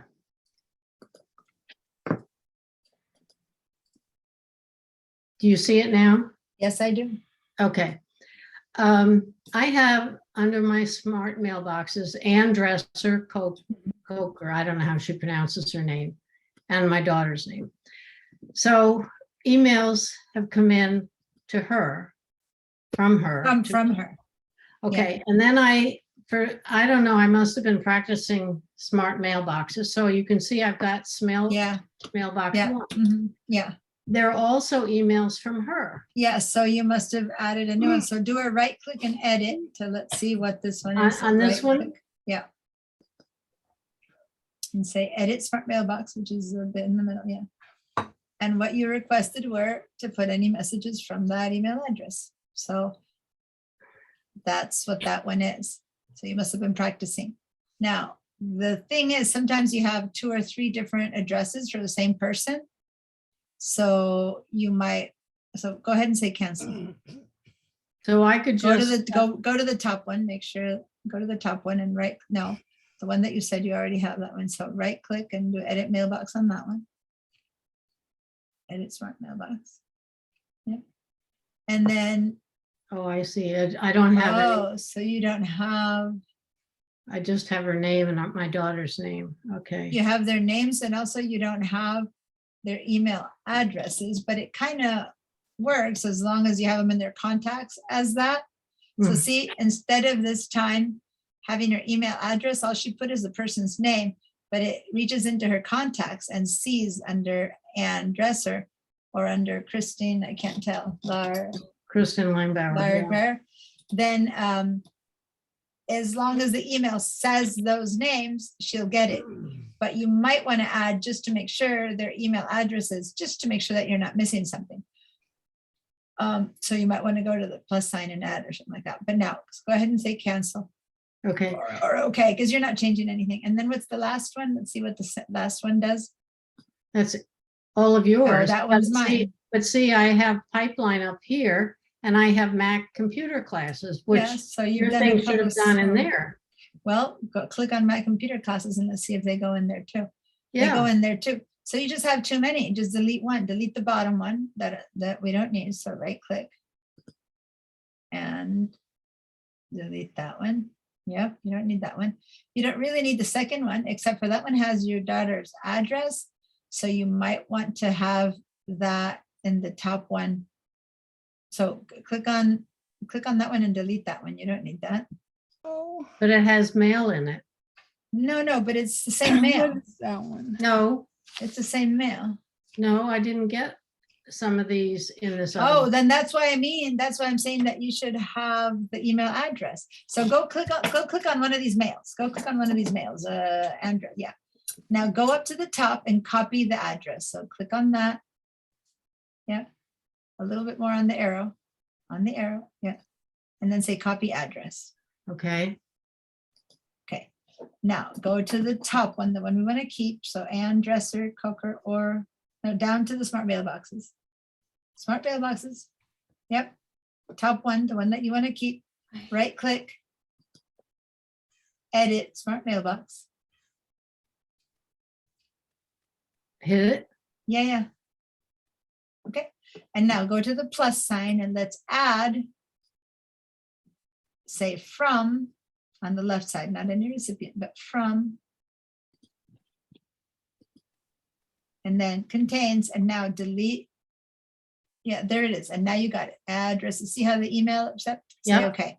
So now that, yeah, say okay. So now that should include both. Okay, so 7/11, 22. So that the nearest one is from July 11th. So if you go to that one. Oh, you Do need it to for say each and. one. No, it's worse. Now you made it worse. So go back and edit. I'm sorry, go up into the top one, above one. Yeah, right click. Because we said, Whoops. no, No. click away. Oh, come on. Hit return or escape. There we go. Right click. Edit smart mailbox. And you need to change that to not all of the following conditions up at the top. Contain messages that match any. Because otherwise it will only find one that I has, see. okay. So now Okay. say okay. Yeah, thank you. Good. And so now you have everything, including if you go down to 7/11, you receive the one. And now you can get rid of that one. I can Yeah. get rid of, Because that one only responded to that email address versus the other one. Yeah, right. I can click. delete this one. Whoops. Yeah. Duh. Delete mailbox? Yeah. Okay, thank you. You're welcome. And then go up, you have SPCC pipeline and Mac computer classes, and let's see if we have different things in there. So maybe you didn't need both. So maybe like SPCC pipeline, maybe it, this one seems to be only me. You Right, go to SPCC pipeline. Who's there? you. Oh, people, Oh, I know. me, And my Catherine. painting So class. Okay. basically anyone from pipeline, but no, you also have Ellen Gershow. So it seems like you have anyone, right click and let's see what the settings were for that. Go to the thing and say right click. On this one? Because I see that Alan's Gershow also arrived. So go to edit smart mailbox.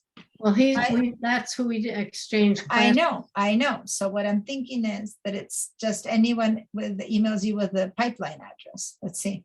So edit, Edit smart mailbox. And yeah, so anything that contains pipeline.spcc.edu drives in there. Both Kathy's painting classes and mine, and in this case, Alan Gershow's, because the address included that ending. Does that make sense, you guys? yeah. Thank So in you. this case, as long as it includes that ending, then it's gonna be collected. And that's why I say cancel. So she takes classes, say cancel. She takes classes with me. She takes classes with Catherine Runkle. But then I also saw Alan's, and that's why I knew it had to be more. And it's because it's anyone that, so if you get anything from Emma, or there's Michelle Logan, because they all have a pipeline email address. Okay, Yeah, thank you. you're welcome. Wonderful. All right. So hopefully you guys can practice and put this to use with some things and see what works and what doesn't work. And then ask me next Wednesday. It's like, hey, I tried this, but it's not working well. Why? And we'll see when you edit and we'll look at the details, what you put in there to see that it works. Okay. How can we tell how many contacts we have in our contact file? You know what? I don't know that it says that anywhere. It's interesting. Other stuff tell you names, but I don't think I've ever seen it telling me anywhere. It would be How nice to many know if we have contacts? 200 or 2,000. I really don't, I've never seen that. It would be really nice to know, right? But I guess in the end, if you want these people, who cares how many they are kind of thought, right? But no, I don't know. I don't see that anywhere. Okay. I don't see any place where I can count. I don't see that. Now, I know that it's 5:11, so I just to show this really quickly, because I know you all need to go, I need to go. But just so you know, based on your question, it made me think when you're looking for someone, I have so few people here in my sample, it doesn't matter. But if you have a ton of people in there, put in the search, and this is anything that you know about that person. So say that you know that the name has an H somewhere and you hit H, anything that comes that would have an H appears, right? So it's kind of weird, but as long as there's an H somewhere, that H will appear.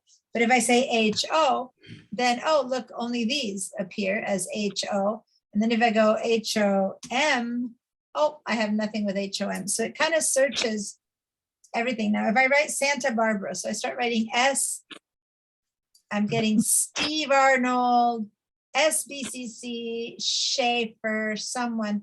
So SA, it started showing me Jane Doe. So what's so Santa Barbara about Jane Doe? So I look at her contact. Oh, she has an SA and her email address. So it searches anything. If I SAN, so let me go SAN, I go San, okay, that's pretty obvious. Mason or Santiago, but what's Henry Smith got with San? Oh, he's in Santa Barbara, right? So basically, some things are very obvious. That one says son, that one says son, but then these are actually other options that it can go in and search the rest of what you've written for that person to find it. So if you know that person lived in Santa Barbara, but you remember if it was Henry or John Smith, you start writing Santa Barbara and all your Santa Barbara contacts appear. Or if you just remembered, something else that you wrote, maybe he used to be with you. Maybe you guys were friends with his dog. I'm just, or he was your dog sitter. So you just write the word dog and boom, that person pops up, right? He used to be your dog sitter and you wrote a little note that's saying that he was your dog sitter. Years later, you go, God, who was my dog sitter? You write the word dog, well, Henry Smith was your dog sitter. So it helps making notes about people, So Jane Doe really loves orchids, right? And so later you're like, God, who was that orchid lady that I met once? Orchid. Oh, did I not write? I think I didn't write the word orchid correctly, so it's not orchid. And then put Jane Doe. Oh, I didn't. Loves orchids. So how come she's not popping up? Orchid. Today things are weird in my contacts. Before I had to stop and start again for it to find it. I'm going to do that again. One of the tips you gave us was be sure we get rid of that little X. I never knew that. And every once in a while I'd have a problem finding a contact. When you do yes, if you've searched something, so say that you've searched for dog, then you look at all your contents. How come I only have one, right? Or something that you have more of. Maybe you have a letter 1 and a bunch of stuff, so you assume, but then you go, where's my friend Henry Smith? Where's my friend Henry Smith? What happened to Henry Smith? Oh, it's because you had so click on that little X to clear your search, and then everyone else that's in here appears. Okay, all right. I don't really want to teach that much when it's the beginning of a new class, but there we go. I did, so I'm gonna be done because otherwise, was I not sharing all this that I was just showing? Just this last second you didn't with the X. All right. Deanna, can I give you a compliment? When you did these other classes about email before, you did 3 or 4 different ones about sending attachments. I thought it was really good this time that you showed us how to do All in one. all in one. I thought that, it kept our brain in the same thought pattern without a week between. All right, great. I'm glad that worked. I don't know if that's going to be part of your survey, but I just thought I would as a repeat. I love hearing this kind of stuff because I try different things. When I feel that I'm losing the class and I'm like, I'll try something else next time. And I try different things. And sometimes in this case, people who already knew how to do BCC and were waiting to learn how to attach were like, okay, they're kind of tapping their fingers, but I'm trying to make sure. And then other people are like, wow, everything you say is working. So I just try to gauge how the class is going when I keep. I thought it worked really well this time. I think it worked this well too. So yeah. Good. Well, there you go. Thank you. I do appreciate knowing that. Thank you. See you guys in 2 days. Practice, do stuff so that you have real questions. I Thank have you, to let my Deanna. brain rest. Thank you. Good night. Bye, good night. I am too boggled.